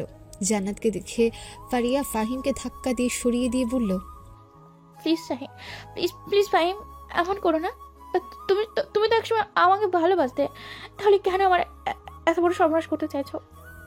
ফারিয়ার মুখে এমন কথা শুনে আকাশ থেকে পড়ল যেন ফাহিম। সে অবাক হয়ে বলল, এসব তুমি কি বলছো ফারিয়া? আমি কি করেছি তোমার সাথে? ফারিয়া কান্না করে বলল, প্লিজ আমাকে ছেড়ে দাও, আমার এত বড় সর্বনাশ তুমি করো না, প্লিজ। ভেতরের এ সমস্ত হৃদয় বিদারক দৃশ্য বিস্ফারিত চোখে দেখতে লাগলো জান্নাত। ফারিয়ার কথাগুলো ফাহিমকে হতবাক করে দিল। সে কিছুই বুঝতে পারছিল না। ঠিক সেই মুহূর্তে জান্নাত দ্রুত পায়ে ঘরে ঢুকে রাগে কাঁপতে কাঁপতে সপাটে ফাহিমের গালে এক চড় বসিয়ে দিল। জান্নাতের তীব্র চড় খেয়ে ফাহিম যেন পাথর হয়ে গেল। তার গাল বেয়ে নামা অশ্রুর ফোঁটাগুলো যেন তার হতবাক মনের প্রতিচ্ছবি। সেই মুহূর্তে তার কানে বাজছিল শুধু জান্নাতের ঘৃণা ভরা কণ্ঠস্বর, যা তার এতদিনের ভালোবাসার বাঁধ ভেঙে চুরমার করে দিচ্ছিল। ফারিয়া মেঝের উপর লুটুপুটি খাচ্ছিল। তার কান্নায় আকাশ বাতাস ভারী হয়ে উঠছিল, যেন তার উপর দিয়ে বয়ে গেছে কোনো ভয়াবহ ঝড়। দেখো জান্নাত, ফারিয়া ভাঙা গলায় বলল। তার কণ্ঠ ব্যথায় মোচড় খাচ্ছিল। ফাহিম একদম দেরি না করে সবকিছু ক্লিয়ার করে বলতে লাগলো, বিশ্বাস করো জান্নাত, আমার আর কোনো উপায় ছিল না। ওই আমাকে ডেকেছিল, বারবার ফোন করে দেখা করতে জোর করছিল। আমি প্রথমে রাজি হইনি, সত্যি বলছি, কিন্তু ওর গলার স্বর শুনে মনে হলো ও খুব বিপদে পড়েছে। আর যখন দেখা করতে এলাম। ফারিয়ার কান্না আরও বেড়ে গেল। তার শ্বাস আটকে যাচ্ছিল, যেন কোনো অদৃশ্য শক্তি তার কণ্ঠ চেপে ধরেছে। বিশ্বাস করো, ও ও আমার ও আমার সম্মান নষ্ট করার চেষ্টা করছিল। ফারিয়ার মিথ্যা অপবাদে ফাহিমের মুখ যেন মুহূর্তে বিবর্ণ হয়ে গেল। রক্তশূন্য ফ্যাকাশে এক মুখোশ। তার চোখ বিস্ফারিত, অবিশ্বাস আর যন্ত্রণায় ভরা। জান্নাত, তুই সত্যি ওর কথা বিশ্বাস করছিস? আমি তো এখানে এসেছিলাম কারণ ও বলেছিল ওর খুব বিপদ হয়েছে। আমি স্বপ্নও ভাবিনি। ফাহিমের স্বর উত্তেজনায় কাঁপছিল। তার হাত মুষ্টিবদ্ধ হয়ে গেল, যেন কোনো অদৃশ্য শত্রুকে প্রতিহত করতে চাইছে। কিন্তু জান্নাতের চোখে তখন শুধুই জমাট বাঁধা অবিশ্বাস আর শীতল ঘৃণা। তার ঠোঁট শক্ত হয়ে একটা কঠিন রেখা তৈরি করলো, যেন কোনো বেদনার্ত চিৎকারকে আটকানোর চেষ্টা করছে। আর একটা মিথ্যে বলার চেষ্টা করবি না তুই ফাহিম। জান্নাত বরফের মতো ঠান্ডা গলায় বলল। তার প্রতিটি শব্দ যেন ধারালো ছুরির মতো ফাহিমের বুকে বিঁধছিল। আমি নিজের চোখে সব দেখেছি। তোর আসল রূপ আজ আমার কাছে স্পষ্ট হয়ে গেছে। জান্নাত, তুই আমাকে ভুল বলছিস। ও মিথ্যা বলছে। আমি ওকে দর্শন করার চেষ্টা করিনি। ফাহিম আর্তনাদের মতো করে চিৎকার করে উঠল। তার হাত অসহায়ভাবে শূন্যে প্রসারিত হলো, যেন সে কোনো অদৃশ্য শক্তিকে আঁকড়ে ধরতে চাইছে। জান্নাত যেন এক ধাক্কায় কয়েক পা পিছিয়ে গেল। তার চোখে স্পষ্ট বিতৃষ্ণা। তোর কোনো সাফাই আমি শুনতে চাই না। আমার চোখের সামনে থেকে দূর হ। তার কণ্ঠ এতটাই দৃঢ় ছিল যে ফাহিমের মনে হলো যেন তার শেষ আশার ক্ষীণ আলোটুকু নিভে গেল। বিশ্বাস কর জান্নাত, আমার আর কেউ নেই। তোকে ছাড়া আমি বাঁচতে পারবো না। ও যা বলেছে সব মিথ্যে, একটাও সত্যি না। ফাহিমের গলা ভেঙে আসছিল, তার চোখে জল চিকচিক করছিল, যা তার অসহায়তাকে আরও প্রকট করে তুলছিল। সে জান্নাতের হাত ধরতে গেল, কিন্তু জান্নাত ঘৃণা ভরে তার হাত সরিয়ে দিল, যেন কোনো অপবিত্র জিনিস স্পর্শ করেছে। তুই আমাকে ঠকিয়েছিস ফাহিম। ফারিয়া তখনও কাঁদছে, তবে তার স্বরে এখন অভিযোগের সুরে বলল, প্রথমে আমার সাথে ভালোবাসার নাটক করে আমার জীবনটাকে নষ্ট করেছো, আর এখন তুমি জান্নাতের জীবনটা নষ্ট করতে চাও ফাহিম? ফাহিম গর্জে উঠে বলল, চুপ করো ফারিয়া, তুমি মিথ্যা বলছো। তুমি এইসব ষড়যন্ত্র করে করছো। ষড়যন্ত্র? ফারিয়া ব্যঙ্গ করে হাসল, তার চোখে জল চিকচিক করছে। আমার কিসের ষড়যন্ত্র? আমি তো শুধু আমার সম্মান বাঁচাতে চেষ্টা করেছি তোমার হাত থেকে। জান্নাত ফারিয়ার দিকে সহানুভূতি ভরা চোখে তাকালো। তুমি ঠিক বলছো ফারিয়া, আমি বুঝতে পারছি তোমার কতটা কষ্ট হচ্ছে। তারপর সে ফাহিমের দিকে ফিরল, তার চোখ আগুনের মতো জ্বলছে। তুই এত নিচে নামতে পারিস, আমি স্বপ্নেও ভাবিনি ফাহিম। তুই আমার বিশ্বাস ভেঙে দিয়েছিস। কিন্তু জান্নাত, একবার আমার কথা শোনো। আমি সত্যি কিছু করিনি। ও যা বলছে সব মিথ্যা। ফাহিম প্রায় চিৎকার করে উঠল, তার কণ্ঠের ডিসপারেশন স্পষ্ট। জান্নাত তাকে হাত দিয়ে থামিয়ে দিয়ে বলল, আর কোনো নাটক নয় ফাহিম, আমি যথেষ্ট দেখেছি। তোর আসল চেহারা আমার কাছে পরিষ্কার। ফাহিম চোখে গভীর হতাশা এনে বলল, জান্নাত, তুই বিশ্বাস করতে পারছিস না আমাকে? আমাদের এতদিনের বন্ধুত্ব কি এতটাই মূল্যহীন ছিল তোর কাছে? ফারিয়া আবার মুখ খুলে বলল, বন্ধুত্ব? কিসের বন্ধুত্ব? একসময় আমিও তোমার বন্ধু ছিলাম। ফাহিম রাগে কাঁপতে কাঁপতে বলল। তুমি থামবে ফারিয়া? ফারিয়া চ্যালেঞ্জের সুরে বলল, কেন থামবো? সত্যি কথা বললে বুঝি দোষ? জান্নাত হাত তুলে ফাহিমকে থামালো। আর কোনো কথা নয় ফাহিম, আমার সিদ্ধান্ত চূড়ান্ত। জান্নাত প্লিজ, আমার দিকে একবার তাকা। তুই কি সত্যি বিশ্বাস করিস আমি এমন একটা কাজ করতে পারি? ফাহিমের চোখে মিনতি। জান্নাত ফাহিমের চোখের দিকে তাকালো, কিন্তু সেখানে কোনো বিশ্বাসের চিহ্ন ছিল না। তার দৃষ্টি কঠিন, শীতল। হ্যাঁ ফাহিম, আজ আমি নিজের চোখে দেখার পর বিশ্বাস করি তুই সব কিছু করতে পারিস। ফাহিম যেন ভেঙে পড়ল, তার সমস্ত প্রতিরোধ, সমস্ত যুক্তি যেন এক মুহূর্তে ধূলিসাৎ হয়ে গেল। জান্নাতের অবিশ্বাস তার হৃদয়কে টুকরো টুকরো করে দিচ্ছিল। তাহলে তাহলে আমার আর কিছু বলার নেই। ফাহিমের কণ্ঠ হতাশায় ডুবে গেল। তোমার আর কিচ্ছু বলার নেই। জান্নাত ঘৃণা ভরে বলল, তুই আমার জীবন থেকে দূর হ, আর কখনো আমার সামনে আসবি না। ফারিয়া মেঝের উপর শুয়ে বিজয়ীর হাসি হাসল, যা জান্নাতের অগোচরে রইল। তার পরিকল্পনা সফল হয়েছে। ফাহিম আর জান্নাতের মাঝে তৈরি হয়েছে এক গভীর খাদ। ফাহিম অসহায়ভাবে জান্নাতের দিকে তাকিয়ে রইল, তার চোখে জমা অশ্রু বাদ মানছিল না। তারপর ধীরে ধীরে মাথা নিচু করে সে ঘর থেকে বেরিয়ে গেল। তার মনে তখন শুধুই শূন্যতা আর একরাশ না বলা কথা। জান্নাত দরজার দিকে তাকিয়ে রইল, তার চোখে তখনও রাগ আর অভিমানের ঝড় বইছে। ফারিয়া তখনও কাঁদছে, তবে তার ঠোঁটের কোণে খেলে যাচ্ছে এক চিলতে বিজয়ের হাসি। সেদিনের ঘটনার পর ফাহিম আর জান্নাতের জীবনে এক বিষণ্ণ সুর বাজতে শুরু করলো। তাদের মধ্যে দূরত্ব ক্রমশ বাড়তে থাকলো। এক অদৃশ্য দেওয়াল যেন তাদের আলাদা করে দিচ্ছিল, অথচ তাদের দুজনের মনেই গভীর ক্ষত সৃষ্টি হয়েছিল। এক তীব্র মানসিক কষ্ট কুড়ে কুড়ে খাচ্ছিল। বাইরে থেকে সবকিছু স্বাভাবিক মনে হলেও তাদের অন্তরের অন্তঃস্থলে বয়ে যাচ্ছিল এক চাপা ঝড়। ফাহিম প্রায় প্রতি রাতেই জান্নাতকে ফোন করত। গভীর রাতে যখন শহরের কোলাহল থেমে যেত, ফাহিমের ব্যাকুল কণ্ঠ জান্নাতের নীরব ঘরে প্রতিধ্বনিত হতো। প্রথম কয়েকবার জান্নাত ফোন ধরেনি, তারপর একদিন ধরল, কিন্তু কোনো কথা বলল না। শুধু ওপাশে তার নিঃশ্বাসের শব্দ শুনতে পেত ফাহিম। সেই নীরবতা ফাহিমের মনে আরো গভীর হতাশা জাগাত। মনে হতো যেন তাদের মধ্যে আর কোনো সেতু নেই, সব ভেঙে গেছে। একদিন ফাহিম মেসেজ করলো, জান্নাত প্লিজ একটাবার আমার কথা শোন, আমি তোকে সব বুঝিয়ে বলবো। কিছুক্ষণ পর জান্নাতের উত্তর এলো, কি বোঝানোর আছে আর? হ্যাঁ, যা দেখার ছিল তো সেই দিনই দেখেছি। ফাহিম হাল ছাড়লো না, সে আবারও লিখল, তুমি কি সত্যি বিশ্বাস করো আমি তেমন কিছু করতে পারি? আমাদের এতদিনের সম্পর্কে কি তোমার কাছে এতই তুচ্ছ? জান্নাতের উত্তর এলো দীর্ঘ সময় পর। সম্পর্কের মর্যাদা তো তুমিই দিতে জানো না।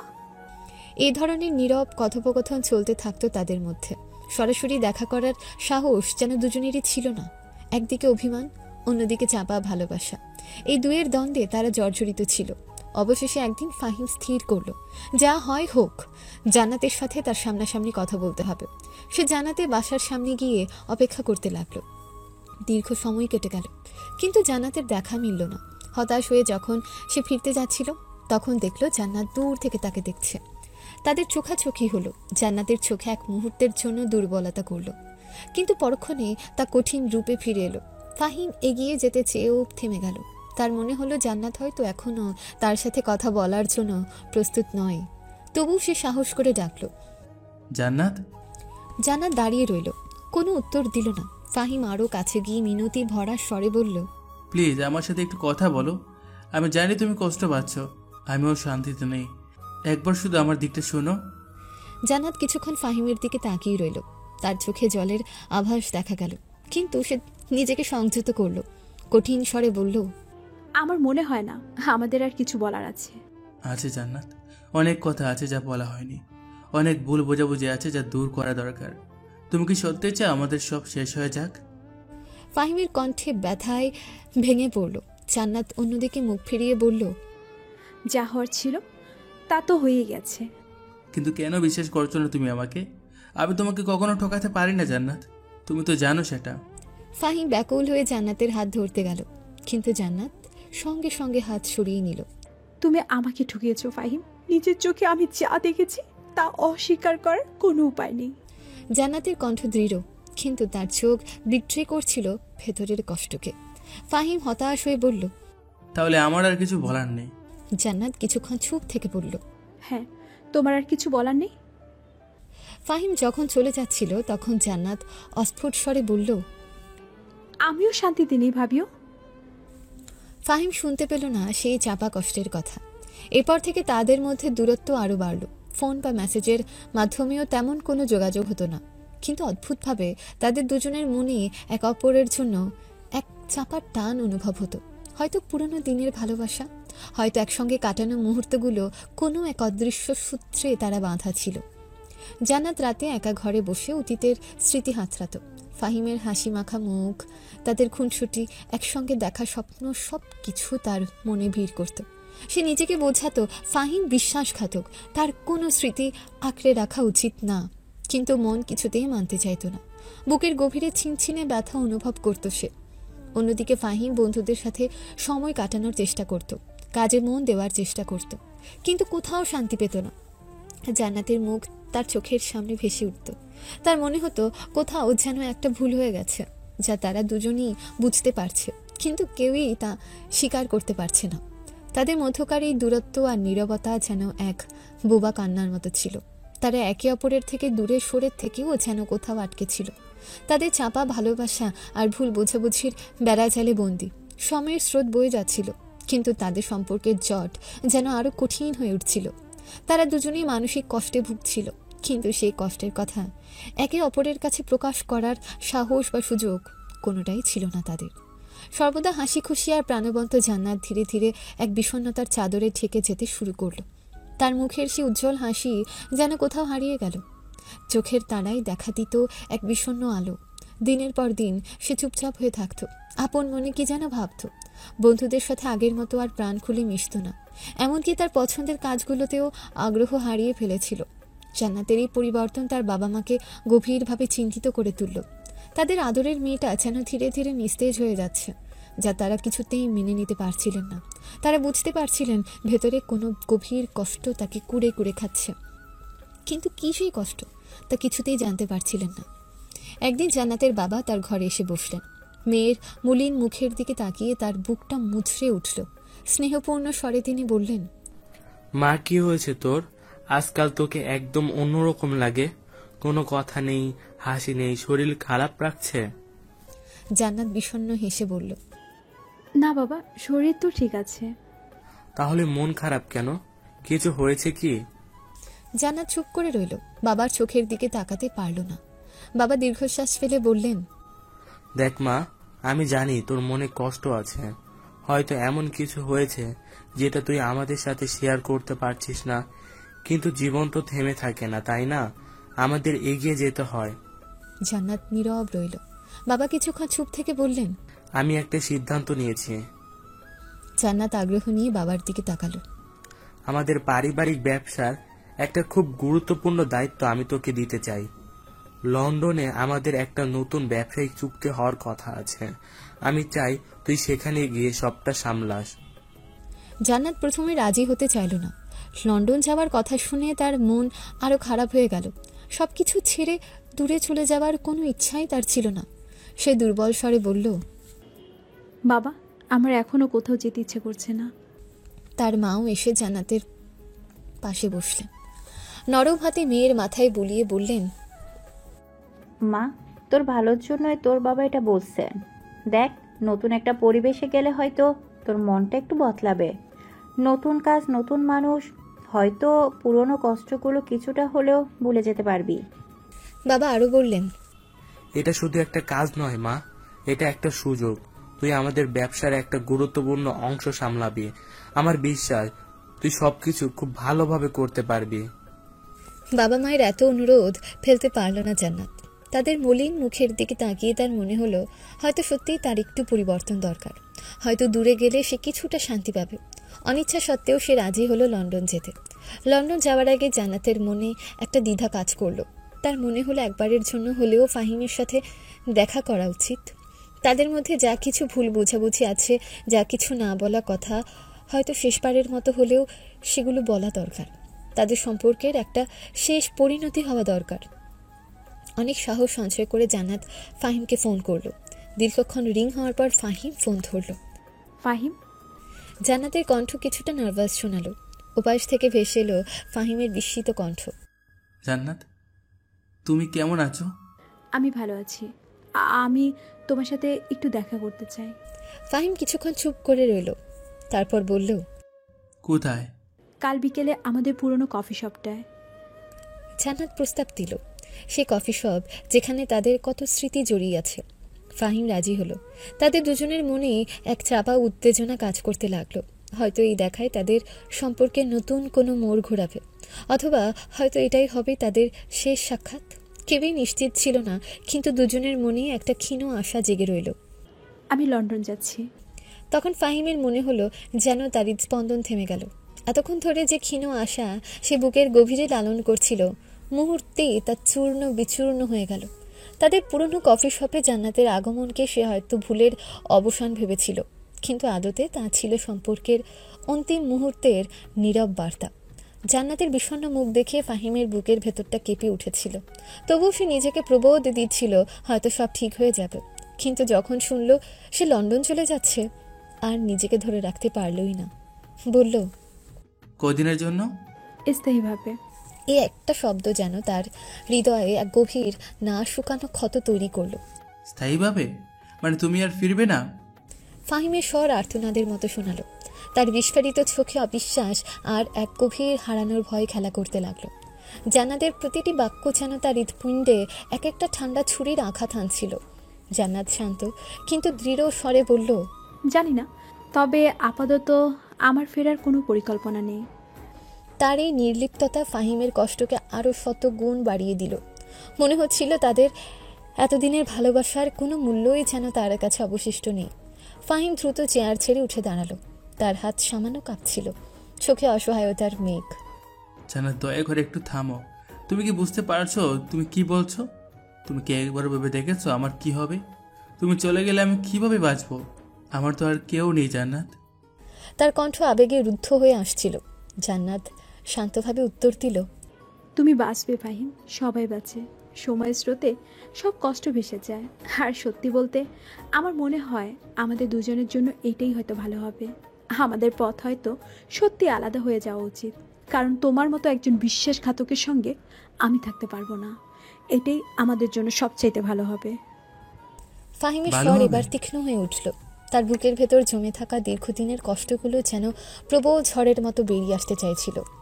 তুমি কি সত্যি এটা বিশ্বাস করো? আমাদের এতদিনের ভালোবাসা, এতগুলো সোনালি স্মৃতি, একসঙ্গে বোনা কত রঙিন স্বপ্ন, সব তুমি এভাবে শেষ করে দিতে পারো? শুধু একটা ভুল বোঝাবুঝির জন্য, একটা মিথ্যা অপবাদের জন্য তুমি সব কিছু ত্যাগ করছো? জান্নাতের কণ্ঠ কঠিন শোনালো। ভুল? তুমি কি সত্যি মনে করো ওটা শুধু একটা ভুল ছিল?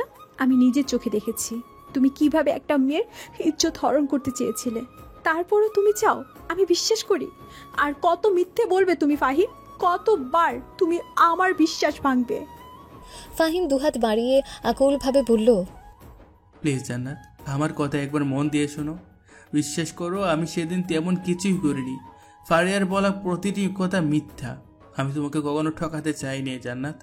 তুমি আমার প্রথম ভালোবাসা, আমার জীবনের সবচেয়ে মূল্যবান অংশ। জান্নাতের ঠোঁটের কোণে এক করুণ ব্যঙ্গাত্মক হাসি ফুটে উঠল। ভালোবাসা? হাহ, তুমি কি সত্যি ভালোবাসার গভীরতা বোঝো? ভালোবাসা তো বিশ্বাস আর সম্মানের উপর ভিত্তি করে তৈরি হয়, আর তুমি তো সেই বিশ্বাসের ভিতটাই ভেঙে দিয়েছো। তার প্রতিটি শব্দ যেন ফাহিমের বুকে এক একটি ধারালো কাঁটার মতো বিঁধছিল। ফাহিম আরও কয়েক পা এগিয়ে এসে মিনতি ভরা স্বরে বলল, দয়া করো, যেও না। আমার আর কেউ নেই। তোমাকে ছাড়া আমার জীবন অর্থহীন হয়ে যাবে। আমার চারপাশে অন্ধকারে ঢেকে যাবে। আমি তোমাকে ভালোবাসি জান্নাত, সত্যি আমি তোমাকে অনেক ভালোবাসি। দ্বিতীয়বার ভালোবাসা হারানোর তীব্র আর্তনাদ ফাহিমের কণ্ঠে স্পষ্ট হয়ে উঠল। তার চোখে অশ্রুর বাঁধ ভেঙে যাচ্ছিল, কিন্তু ফাহিমের এত আবেগপূর্ণ মিনতি জান্নাতের কঠিন হৃদয় স্পর্শ করতে ব্যর্থ হলো। বরং তার মুখ আরও কঠিন, আরও দৃঢ় হলো। ভালোবাসা? যদি সত্যি ভালোবাসতে তাহলে সেই দিন তুমি অন্য কারো সম্মান নষ্ট করার চেষ্টা করতে পারতে না। তুমি শুধু আমার বিশ্বাস ভাঙনি ফাহিম, তুমি আমার আত্মাকেও ক্ষত বিক্ষত করেছো। তোমার মুখ আর আমি দেখতে চাই না। তার চোখ ঘৃণায় পূর্ণ হয়ে উঠল। জান্নাত রাগে কাঁপতে কাঁপতে চেয়ার ছেড়ে উঠে দাঁড়ালো। তার শরীর থরথর করে কাঁপছিল। তুমি আমার জীবন থেকে দূর হও ফাহিম, আর কখনো আমার সামনে এসো না। কথাগুলো যেন তার ভেতরকার দীর্ঘদিনের জমাট বাঁধা ক্ষোভের বিস্ফোরিত রূপ। ফাহিম তখনও সেখানেই দাঁড়িয়েছিল হতভম্বের মতন। তার ভালোবাসার এত ব্যাকুল মিনতি জান্নাতের মনে এতটুকু সহানুভূতি জাগাতে পারল না, বরং তাকে আরও দূরে ঠেলে দিল। দ্বিতীয়বার ভালোবাসা হারানোর গভীর যন্ত্রণা ফাহিমের হৃদয়কে চূর্ণ করে দিচ্ছিল। মনে হচ্ছিল তার বুকের ভেতরটা কেউ নির্মমভাবে ছিঁড়ে ফেলেছে। কফি শপের অন্যান্য লোকজন তাদের দিকে কৌতূহলী দৃষ্টিতে তাকিয়েছিল, কিন্তু ফাহিমের কানে যেন বাইরের কোনো শব্দই পৌঁছাচ্ছিল না। তার চোখের সামনে শুধু জান্নাতের ঘৃণা ভরা মুখ আর তার দ্রুত প্রস্থান করার দৃশ্য ভাসছিল। তার মনে হচ্ছিল তার জীবনের সমস্ত আলো যেন এক মুহূর্তে নিভে গেল। চারপাশ অন্ধকার আর শূন্যতায় ভরে গেল। জান্নাত দ্রুত কফি শপ থেকে বেরিয়ে গেল, যেন এক মুহূর্ত সেখানে দাঁড়ালে তার এতদিনের সংকল্প দুর্বল হয়ে পড়বে। তার চোখে জলের ধারা বইছিল, কিন্তু সে দ্রুত পায়ে হেঁটে দূরে চলে গেল, তার ভেতরের ঝড়কে বাইরে প্রকাশ হতে না দিয়ে। তার মনে তখন এক তীব্র দৈরথ, একদিকে ফাহিমের জন্য চাপা অব্যক্ত কষ্ট, অন্যদিকে তার বিশ্বাসঘাতকতার তিক্ত স্মৃতি। সে নিজেকে বারবার বোঝানোর চেষ্টা করছিল যে ফাহিমের থেকে দূরে যাওয়াই তার জন্য সঠিক সিদ্ধান্ত, কিন্তু তার হৃদয় কিছুতেই এই বিচ্ছেদের জন্য প্রস্তুত ছিল না। কফি শপে ফাহিম ধীরে ধীরে টেবিলে বসে পড়ল, মাথা নিচু করে। তার চোখের জল গাল বেয়ে পড়ছিল, কিন্তু সে তা মোছারও খেয়াল করছিল না। তার মনে হচ্ছিল তার জীবনের সবচেয়ে মূল্যবান সম্পদ সে চিরতরে হারিয়ে ফেলেছে। যে ভালোবাসার স্বপ্নে সে এতদিন বেঁচেছিল তা আজ নির্মমভাবে ভেঙে চুরমার হয়ে গেছে। তার চারপাশটা খাঁ খাঁ করছিল, যেন তার অস্তিত্বের অর্ধেকটা কেউ কেড়ে নিয়েছে। তার মনে শুধু একটাই প্রশ্ন, কেন জান্নাত তাকে এতটুকু বিশ্বাস করলো না? কেন তাদের ভালোবাসার পরিণতি এত নির্মম হলো?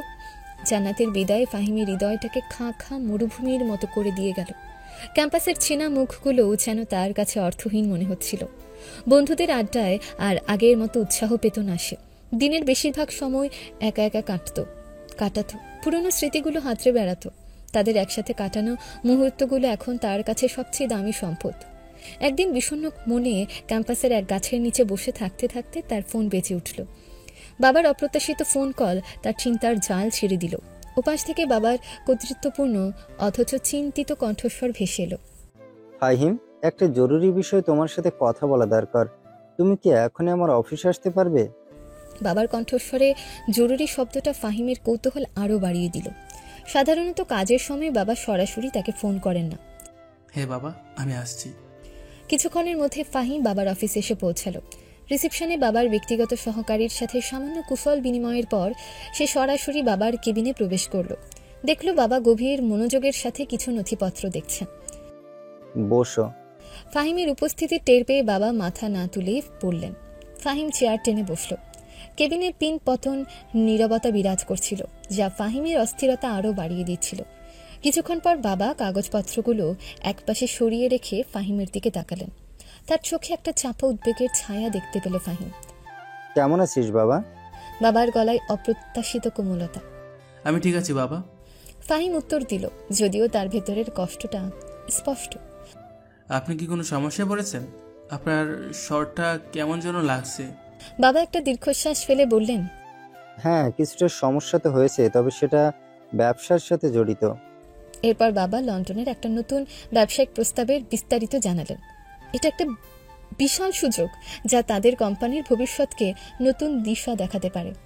কিন্তু এই প্রজেক্টের জন্য এমন একজন লোকের প্রয়োজন যে দ্রুত চিন্তা করতে পারে, ঝুঁকি নিতে পারবে এবং নেতৃত্ব দিতে পারবে। বাবা সরাসরি ফাহিমের চোখের দিকে তাকিয়ে বললেন, আমার মনে হয় এই দায়িত্বটা তোমার নেওয়া উচিত।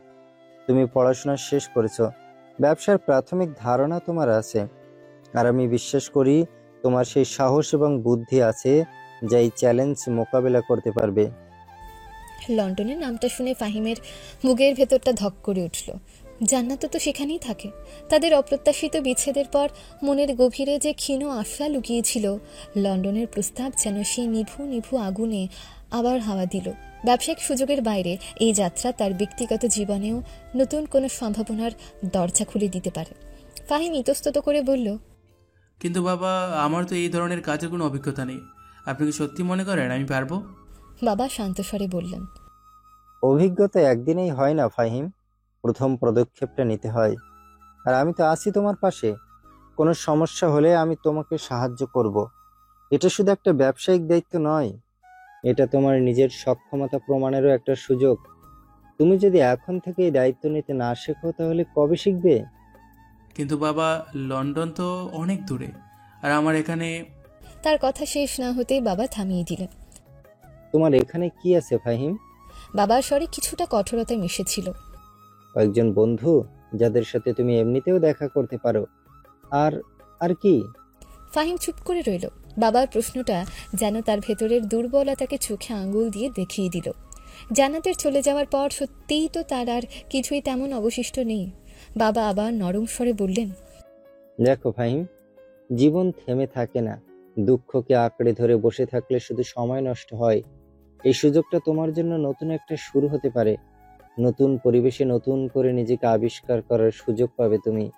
ফাহিম আবারও তার দুর্বলতা প্রকাশ করে বলল, কিন্তু বাবা, ব্যবসার এই দিকটা তো আমি তেমন বুঝি না। বাবা দৃঢ়ভাবে বললেন, আমি তোমাকে শিখিয়ে দেব। প্রথম কিছুদিন আমি তোমার সাথে থাকবো, তোমাকে সব কিছু বুঝিয়ে দেব। তারপরে তুমি একাই সামলাতে পারবে। আমার বিশ্বাস আছে তোমার উপর। ফাহিম কিছুক্ষণ চুপ করে বাবার মুখের দিকে তাকিয়ে রইল। বাবার চোখে তার প্রতি গভীর বিশ্বাস দেখতে পেল সে। এই প্রথমবার বাবা তাকে এত বড় কোনো দায়িত্ব দেওয়ার কথা বলছেন। এটা শুধু একটা কাজের প্রস্তাব নয়, বাবার তার উপর ভরসা রাখার একটা বহিঃপ্রকাশও বটে। আর সত্যি বলতে, জান্নাতের সাথে দেখা হওয়ার একটা ক্ষীণ সম্ভাবনাও তার মনকে দুর্বল করে তুলছিল।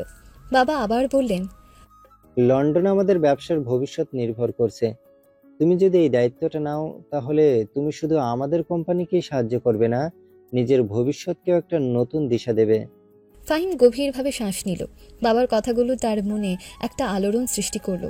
সত্যিই তো, দুঃখকে আঁকড়ে ধরে বসে থাকার কোনো মানেই হয় না। একটা নতুন সুযোগ যখন সামনে এসেছে, তখন সেটাকে গ্রহণ করাই বুদ্ধিমানের কাজ। আর কে বলতে পারে, হয়তো লন্ডনেই তার ভাগ্যের চাকা ঘুরতে পারে। অবশেষে ফাহিম বলল, ঠিক আছে বাবা।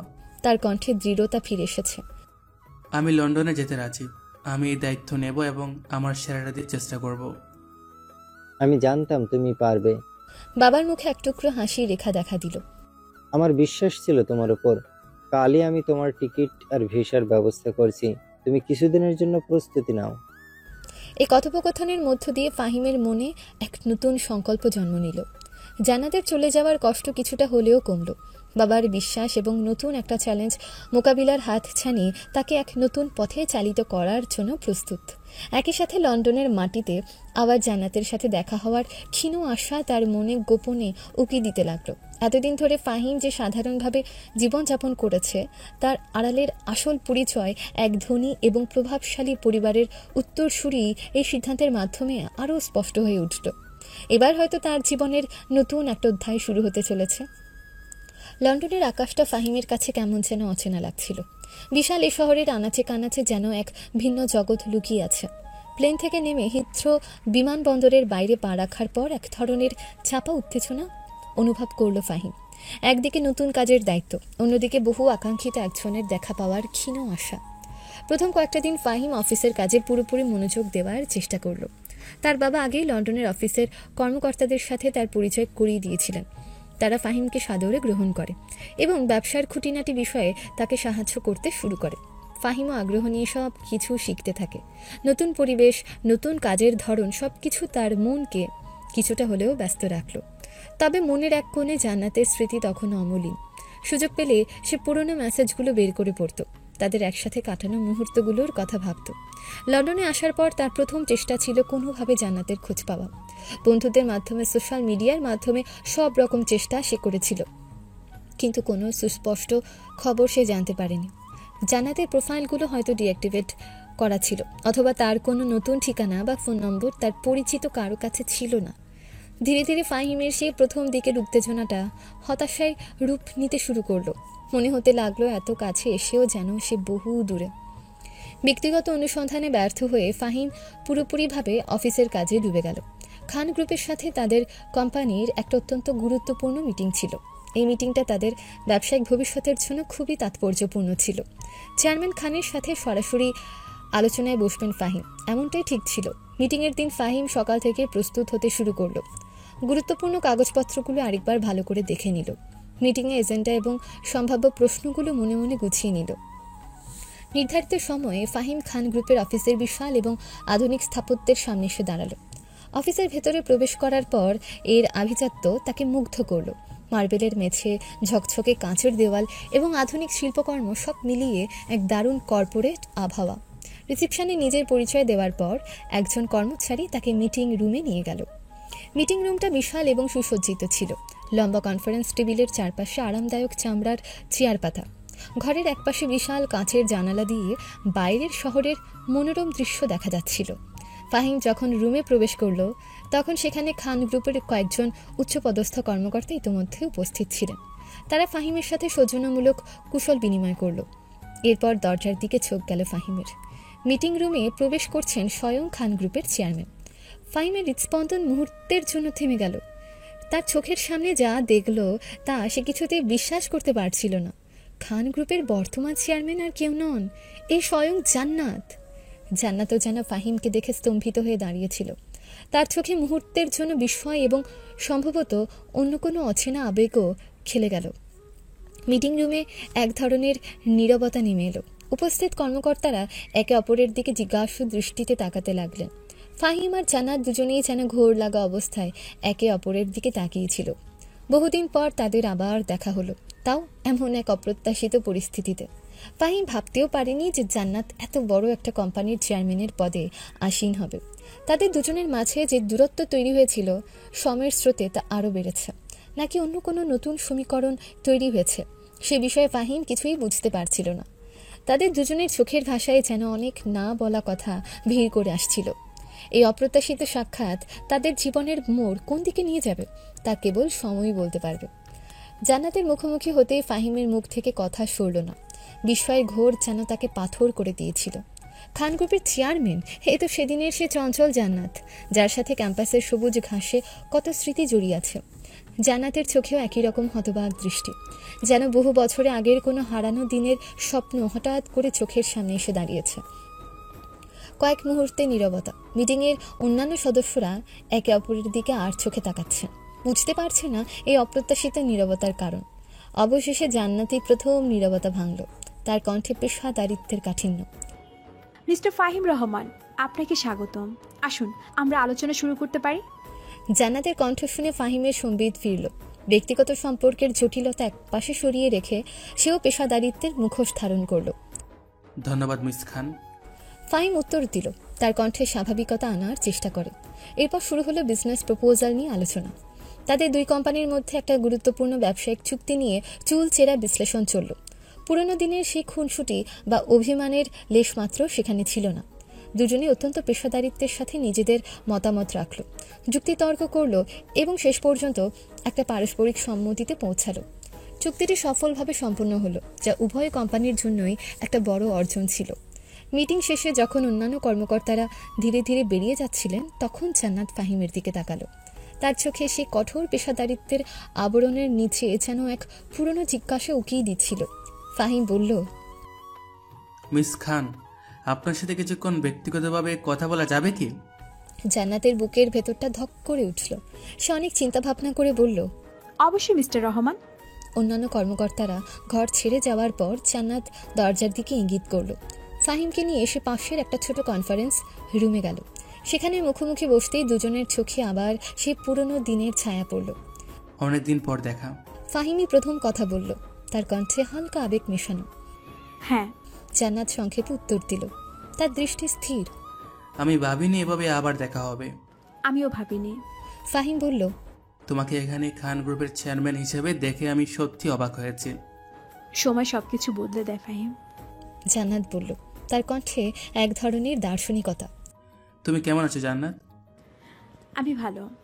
ফাহিম বলল, লন্ডন এসেছিলাম একটা ব্যবসার কাজে, আর তোমাকে খুঁজে বের করারও চেষ্টা করছিলাম, কোথাও পাইনি।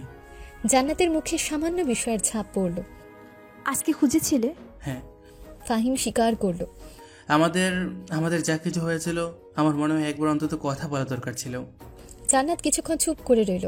তার চোখে যেন অনেক ভাবনা ভিড় করছিল। অবশেষে সে বলল, হয়তো, কিন্তু এখন আমরা দুজন ভিন্ন অবস্থানে। তুমি তোমার কোম্পানির প্রতিনিধি, আর আমি খান গ্রুপের চেয়ারম্যান। আমি জানি, কিন্তু আমাদের ব্যক্তিগত সম্পর্কটা তো আর অস্বীকার করা যায় না, তাই না?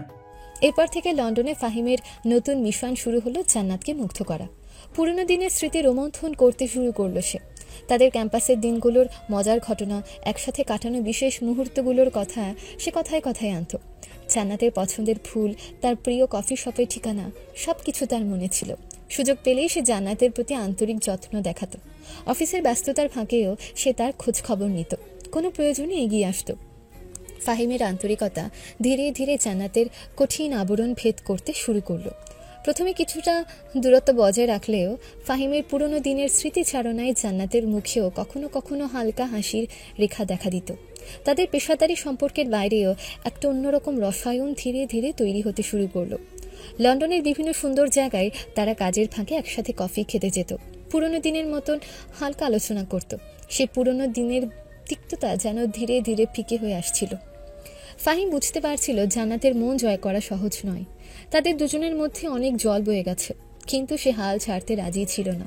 তার মনে এখনো সে পুরনো ভালোবাসা অক্ষত ছিল।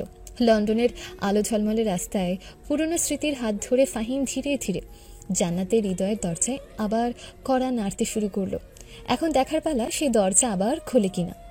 একদিন অফিসের কাজের শেষে ফাহিম জান্নাতকে বলল, শোনো, আজ সন্ধ্যায় কি একটু সময় দিতে পারবে? আমার একটা বিশেষ কাজ আছে। জান্নাত কিছুটা অবাক হয়ে বলল, বিশেষ কাজ? কিসের কাজ? আসলে ক্যাম্পাসে থাকতে আমরা একটা বিশেষ কফি শপে প্রায় যেতাম, মনে আছে? Cafe memories. আমি শুনছি লন্ডন শহরেও নাকি তার একটা শাখা খুলেছে। যদি তোমার আপত্তি না থাকে তাহলে আজ সন্ধ্যায় সেখানে কফি খেতে যেতে চাই। ফাহিমের চোখে এক ধরনের আন্তরিক অনুরোধ ছিল। জান্নাত কিছুক্ষণ চুপ করে ভাবল। পুরনো দিনের সে কফি শপের স্মৃতি তার মনেও উকি দিল। তাদের ক্যাম্পাসের কত না মিষ্টি মুহূর্ত জড়িয়ে আছে সে ছোট্ট কফি শপটার সাথে। জান্নাত বলল, ঠিক আছে, সন্ধ্যায় আমি ফ্রি আছি। উত্তরটা শুনে ফাহিমের মন যেন নেচে উঠল। সে ভাবতে পারেনি জান্নাত রাজি হয়ে যাবে এত সহজে। কোথাও না কোথাও সে একটা আশা পেল আবারও সবকিছু ঠিক করার। আর একটা সুযোগ তার জন্য যথেষ্ট। সে আর কোনো ভুল করবে না। সন্ধ্যায় ফাহিম জান্নাতকে নিয়ে গেল সেই ক্যাফে মেমোরিজ এর লন্ডন শাখায়। কফি শপটা হুবহু ক্যাম্পাসের সেই কফি শপের মতোই সাজানো।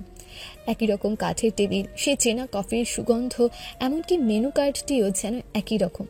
জান্নাত যেন মুহূর্তের জন্য কয়েক বছর পিছিয়ে গেল।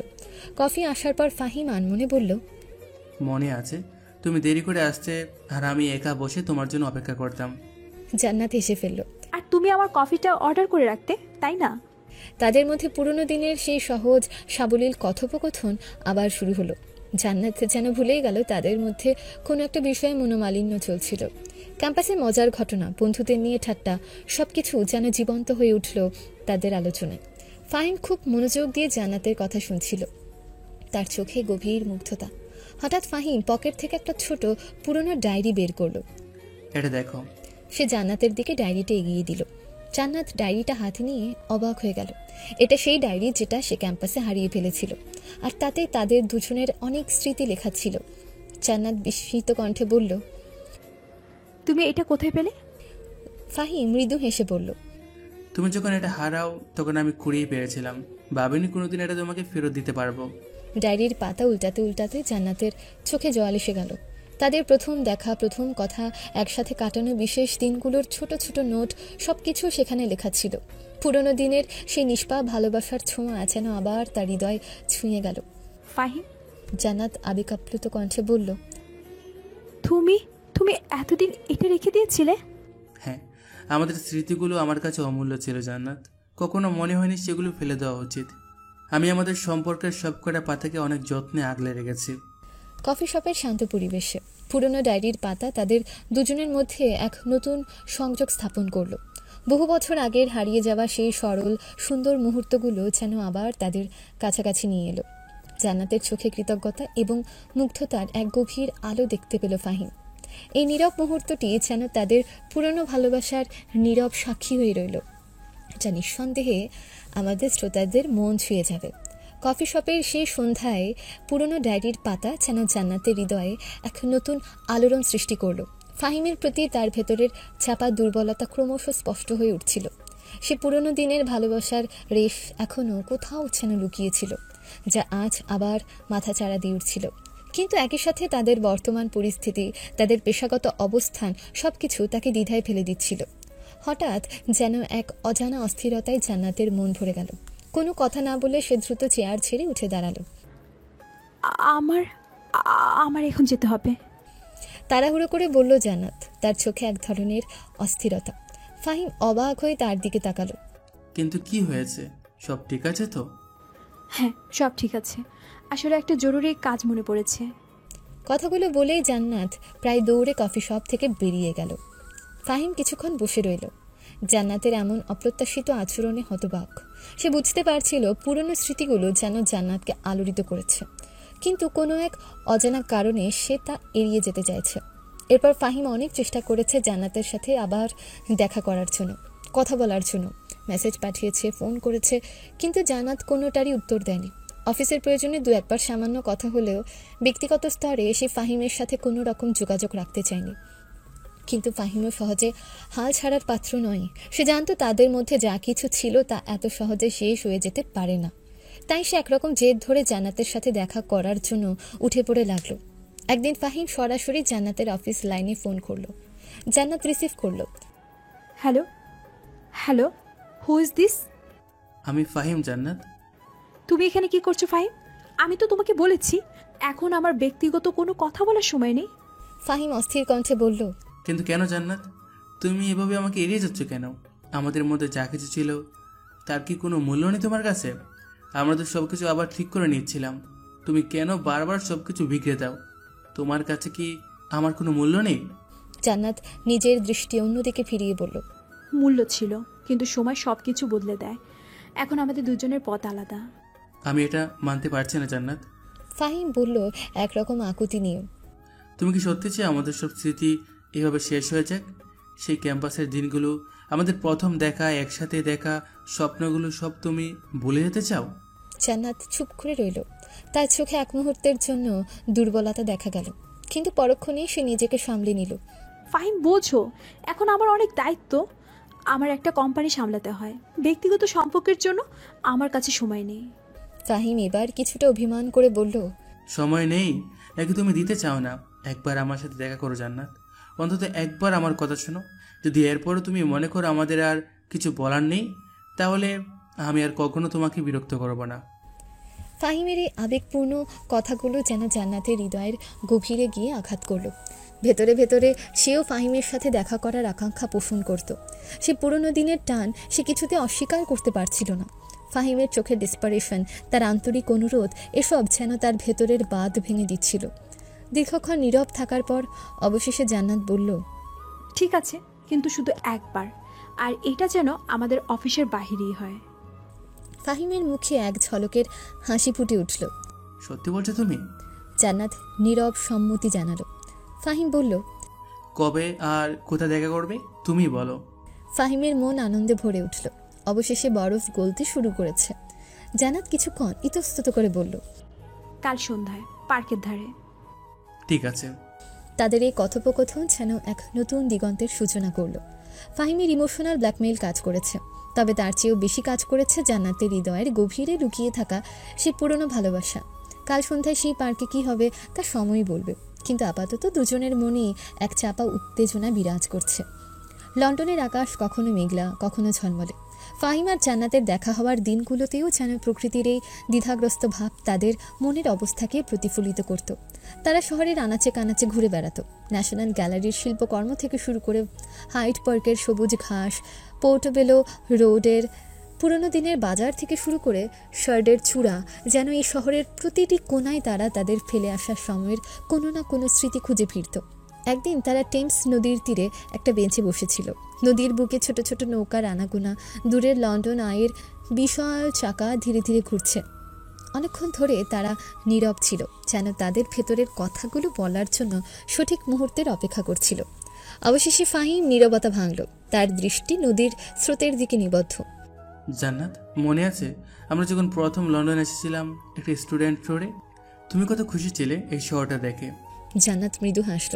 তার দৃষ্টিও দূরে স্থির। হ্যাঁ, মনে আছে।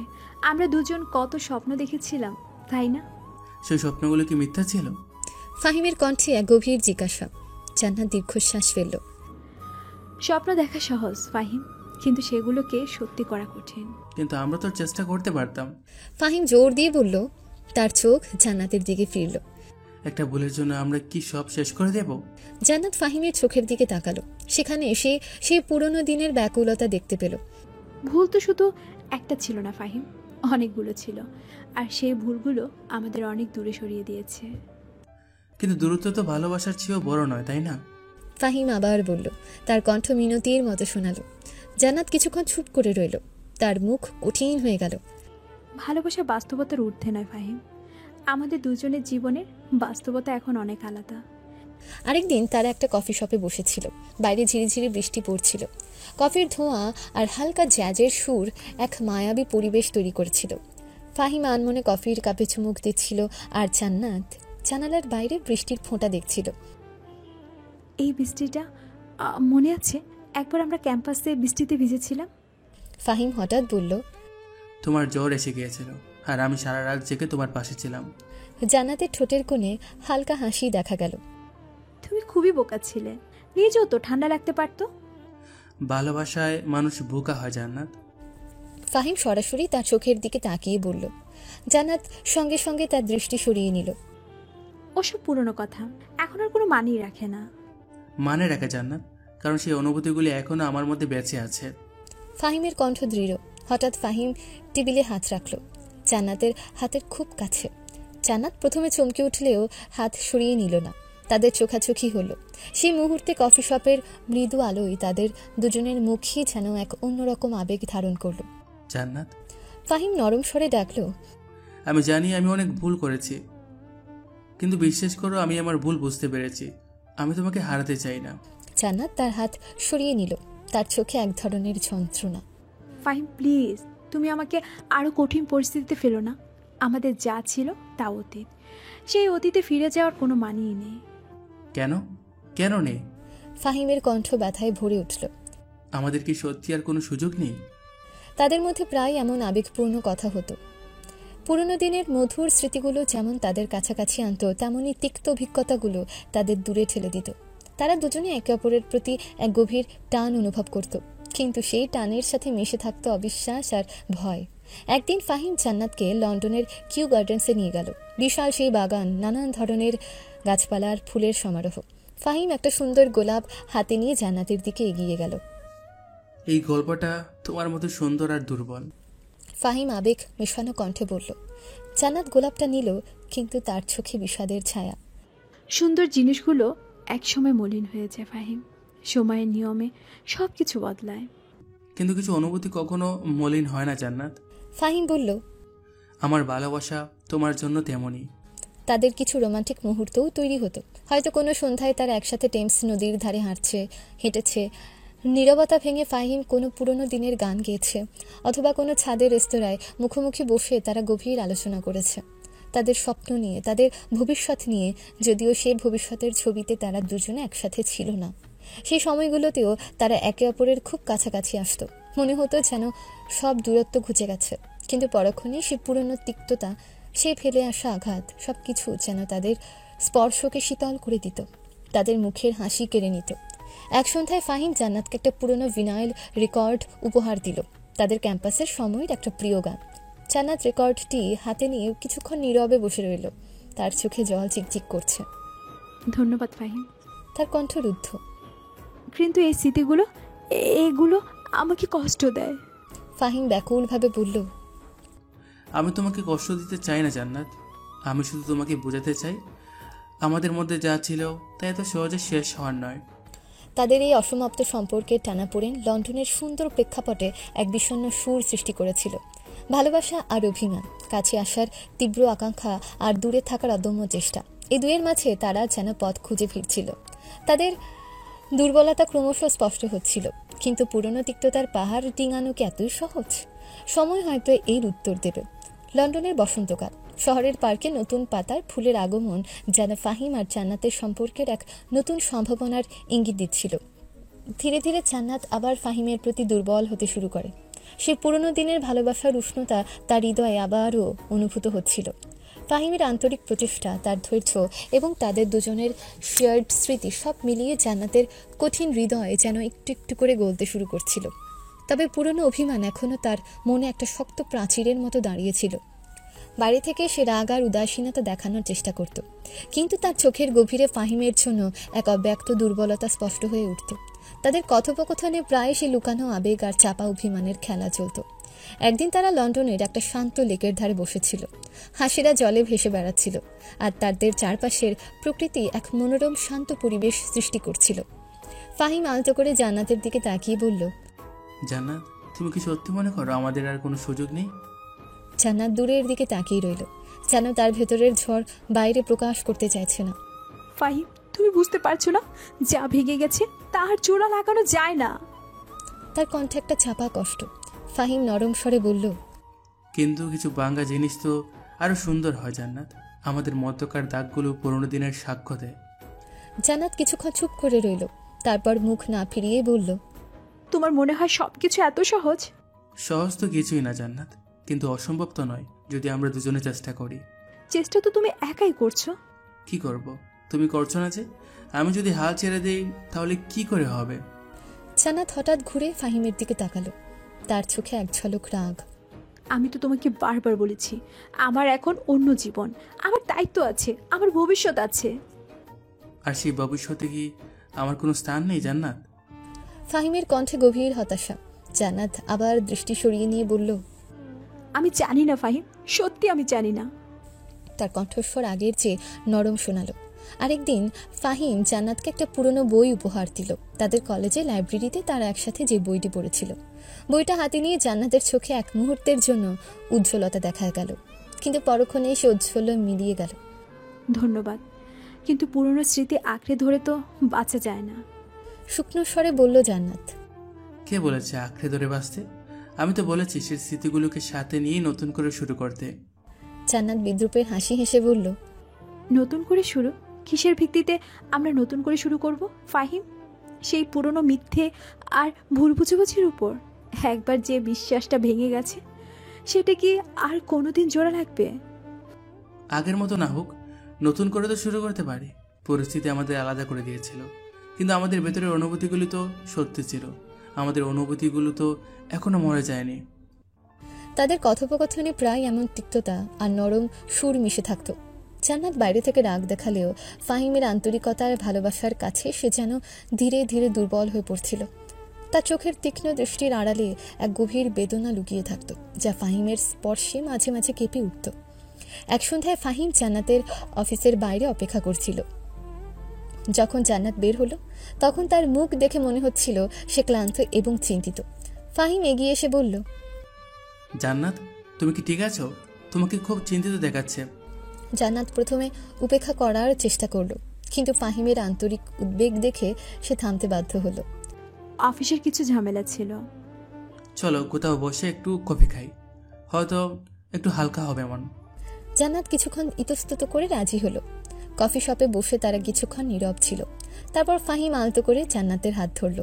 এবার জান্নাত আর হাত সরিয়ে নিল না। তাদের চোখে চোখ পড়ল। জান্নাতের চোখে ফাহিম এক গভীর দুর্বলতা দেখতে পেল, যা সে এতদিন লুকিয়ে রাখার চেষ্টা করেছিল। জান্নাত মৃদু স্বরে বলল, ফাহিম, তুমি কেন বুঝো না? আমার ভয় লাগে। ভয় কিসে জান্নাত? ফাহিমের কণ্ঠ সহানুভূতিপূর্ণ।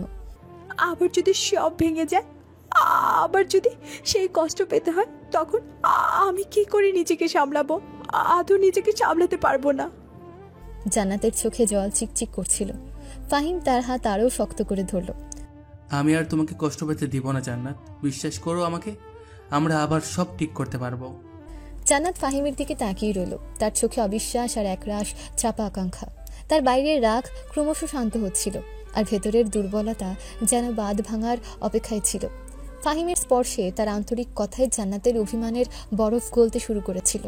তবে সেই গলে যাওয়া বরফের নিচে লুকিয়ে থাকা পুরনো ক্ষতগুলো কি পুরোপুরি সেরে উঠবে, নাকি আবার নতুন করে যন্ত্রণা দেবে, সেটাই এখন আমাদের দেখার বিষয়। কফি শপের নীরবতা ফাহিম আর জান্নাতের মধ্যে এক অস্বস্তিকর দেওয়াল তুলে ধরেছিল। পুরনো দিনের উষ্ণতা ধীরে ধীরে ফিকে হয়ে আসছিল ফারিয়ার অপ্রত্যাশিত আগমনে।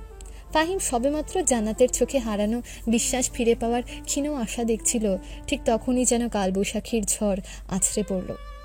ফারিয়া বিজয়ের হাসি নিয়ে কফির টেবিলে একরকম ছাপিয়ে বসল। তার চোখে বিদ্বেষ আর প্রতিশোধের আগুন জ্বলছিল। কেমন লাগছে পুরনো প্রেমিক প্রেমিকা? ফারিয়ার কণ্ঠ যেন বরফের মতো শীতল। আবার জোড়া লাগানোর চেষ্টা করেছিলে বুঝি, কিন্তু তোমাদের সুখ যে বেশি দিন টিকবে না। জান্নাত রাগে কাঁপছিল। তুমি আবার কি শুরু করেছো ফারিয়া? কি চাও এখানে? আমি কোথাও যাচ্ছি না জান্নাত। ফারিয়া সরাসরি ফাহিমের দিকে তাকিয়ে বলল, ফাহিম, তুমি এখন এই মেয়ের পেছনে পড়ে আছো। তুমি তো ভালো করে জানো এই মেয়ে কতটা সন্দেহবাদী।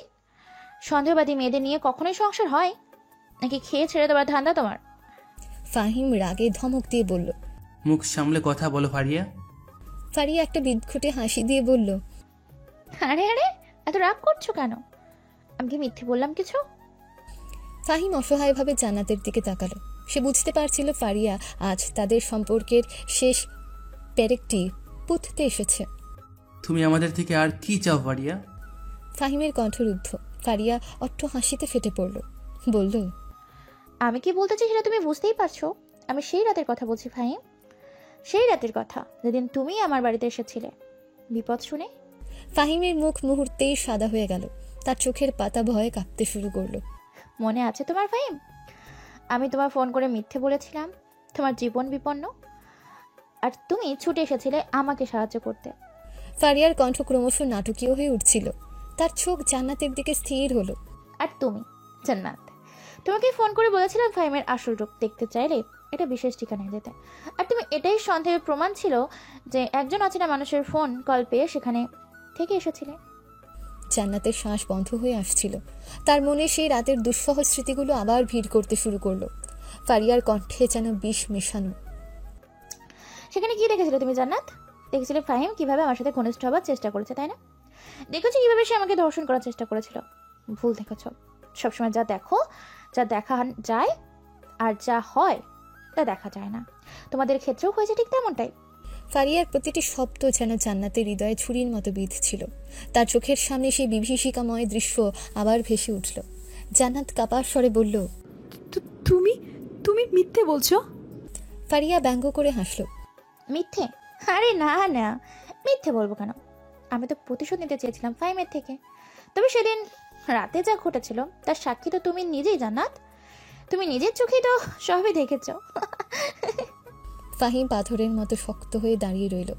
তার মুখ ঘামে ভিজে গিয়েছিল। সে বুঝতে পারছিল ফারিয়া আজ তার সমস্ত ষড়যন্ত্র ফাঁস করে দিতে বদ্ধপরিকর। ফারিয়া আবার একটা বিদঘুটে হাসি দিয়ে বলল, তো যা দেখেছিলে নাকি সত্যি ছিল, নাকি এটাই ছিল আমার একটা নিখুঁত প্ল্যান? একদম ঠিক ধরেছ, এটা আমার একটা প্ল্যান ছিল। জান্নাত হতভম্ব হয়ে ফারিয়ার দিকে তাকালো। তার মাথায় যেন আকাশ ভেঙে পড়ল। ফাহিমের দুর্বল কণ্ঠ শোনা গেল, প্ল্যান? তুমি তুমি কি বলছো ফারিয়া? ফারিয়া এবার ফাহিমের দিকে তাকালো। তার চোখে শয়তানির হাসি। হ্যাঁ ফাহিম, এটা আমার প্ল্যান ছিল। আমি সহ্য করতে পারছিলাম না তুমি জান্নাতের সাথে আবার স্বাভাবিক করছো। আমি চেয়েছিলাম তোমরা দুজন আলাদা হয়ে যাও চিরতরে। তুমি এত নিচে নামতে পারো? তোমাকে হারানোর ভয় আমাকে যা খুশি তাই করতে পারতো ফাহিম। ফারিয়ার কণ্ঠ আবেগে কাঁপছিল, তবে সেই আবেগে কোনো সত্যতা ছিল না। আমি জানতাম জান্নাত যদি সেই দৃশ্য দেখে তাহলে সে তোমাকে আর কখনো বিশ্বাস করবে না। জান্নাতের পৃথিবী যেন ঘুরতে শুরু করলো। তাহলে সেদিন রাতে যা সে দেখেছিল তা সবই ফারিয়ার পাতা ফাঁদ ছিল। ফাহিম নির্দোষ ছিল। তুমি তুমি আমাকে মিথ্যা বলে ডেকেছিলে? হ্যাঁ ফাহিম, আর তুমি বোকার মতো ছুটে এসেছিলে। ফারিয়া নির্দয়ভাবে বলল। আর জান্নাত সেও বোকার মতো ফাঁদে পা দিয়েছে। কফি শপের অন্যান্য অতিথিরা বিস্ফারিত চোখে এই নাটক দেখছিল। ফাহিম আর জান্নাতের সম্পর্কের আসল রহস্য আজ এক অপ্রত্যাশিত মোড় নিল। জান্নাত ধীরে ধীরে ফারিয়ার দিকে তাকালো। তার চোখে ঘৃণা আর অবিশ্বাস। তুমি তুমি এত জঘন্য! ফারিয়া ঠান্ডা গলায় বলল, ভালোবাসা আর ঘৃণাতে খুব বেশি পার্থক্য থাকে না জান্নাত। আমি ফাহিমকে ভালোবাসতাম। জান্নাত রাগে গর্জন করে উঠে বলল, এত যদি ভালোবাসতে তাহলে ওকে ছেড়ে দিয়েছিলে কেন?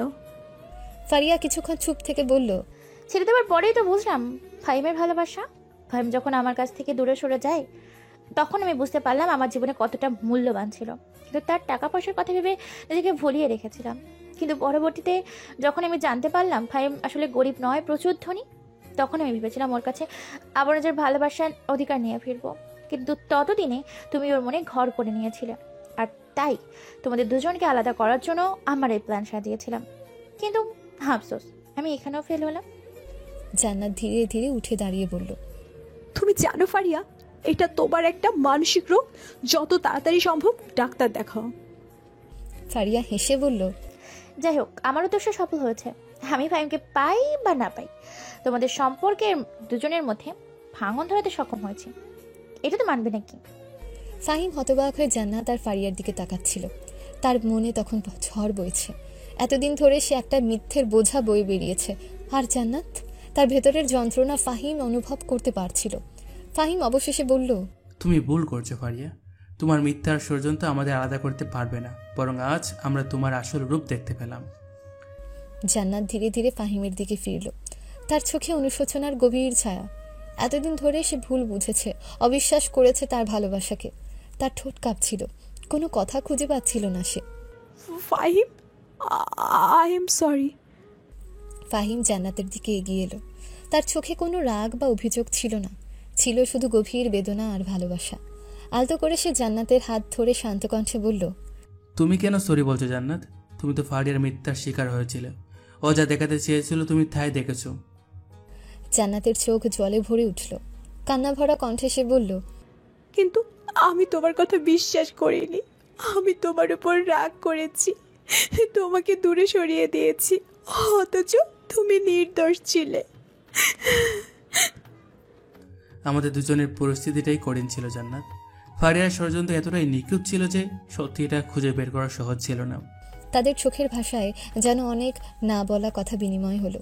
পুরনো দিনের সেই সরল বন্ধুত্ব আবার ফিরে এলো তাদের মাঝে। এতদিনের জমে থাকা বরফ যেন গলতে শুরু করলো। ফারিয়া তখনও সেখানে দাঁড়িয়েছিল, তার মুখে পরাজয়ের স্পষ্ট ছাপ। তার ষড়যন্ত্র ব্যর্থ হয়েছে, আর তার আসল রূপ আজ সকলের সামনে উন্মোচিত। তোমরা কি ভাবছো সব শেষ হয়ে গেছে?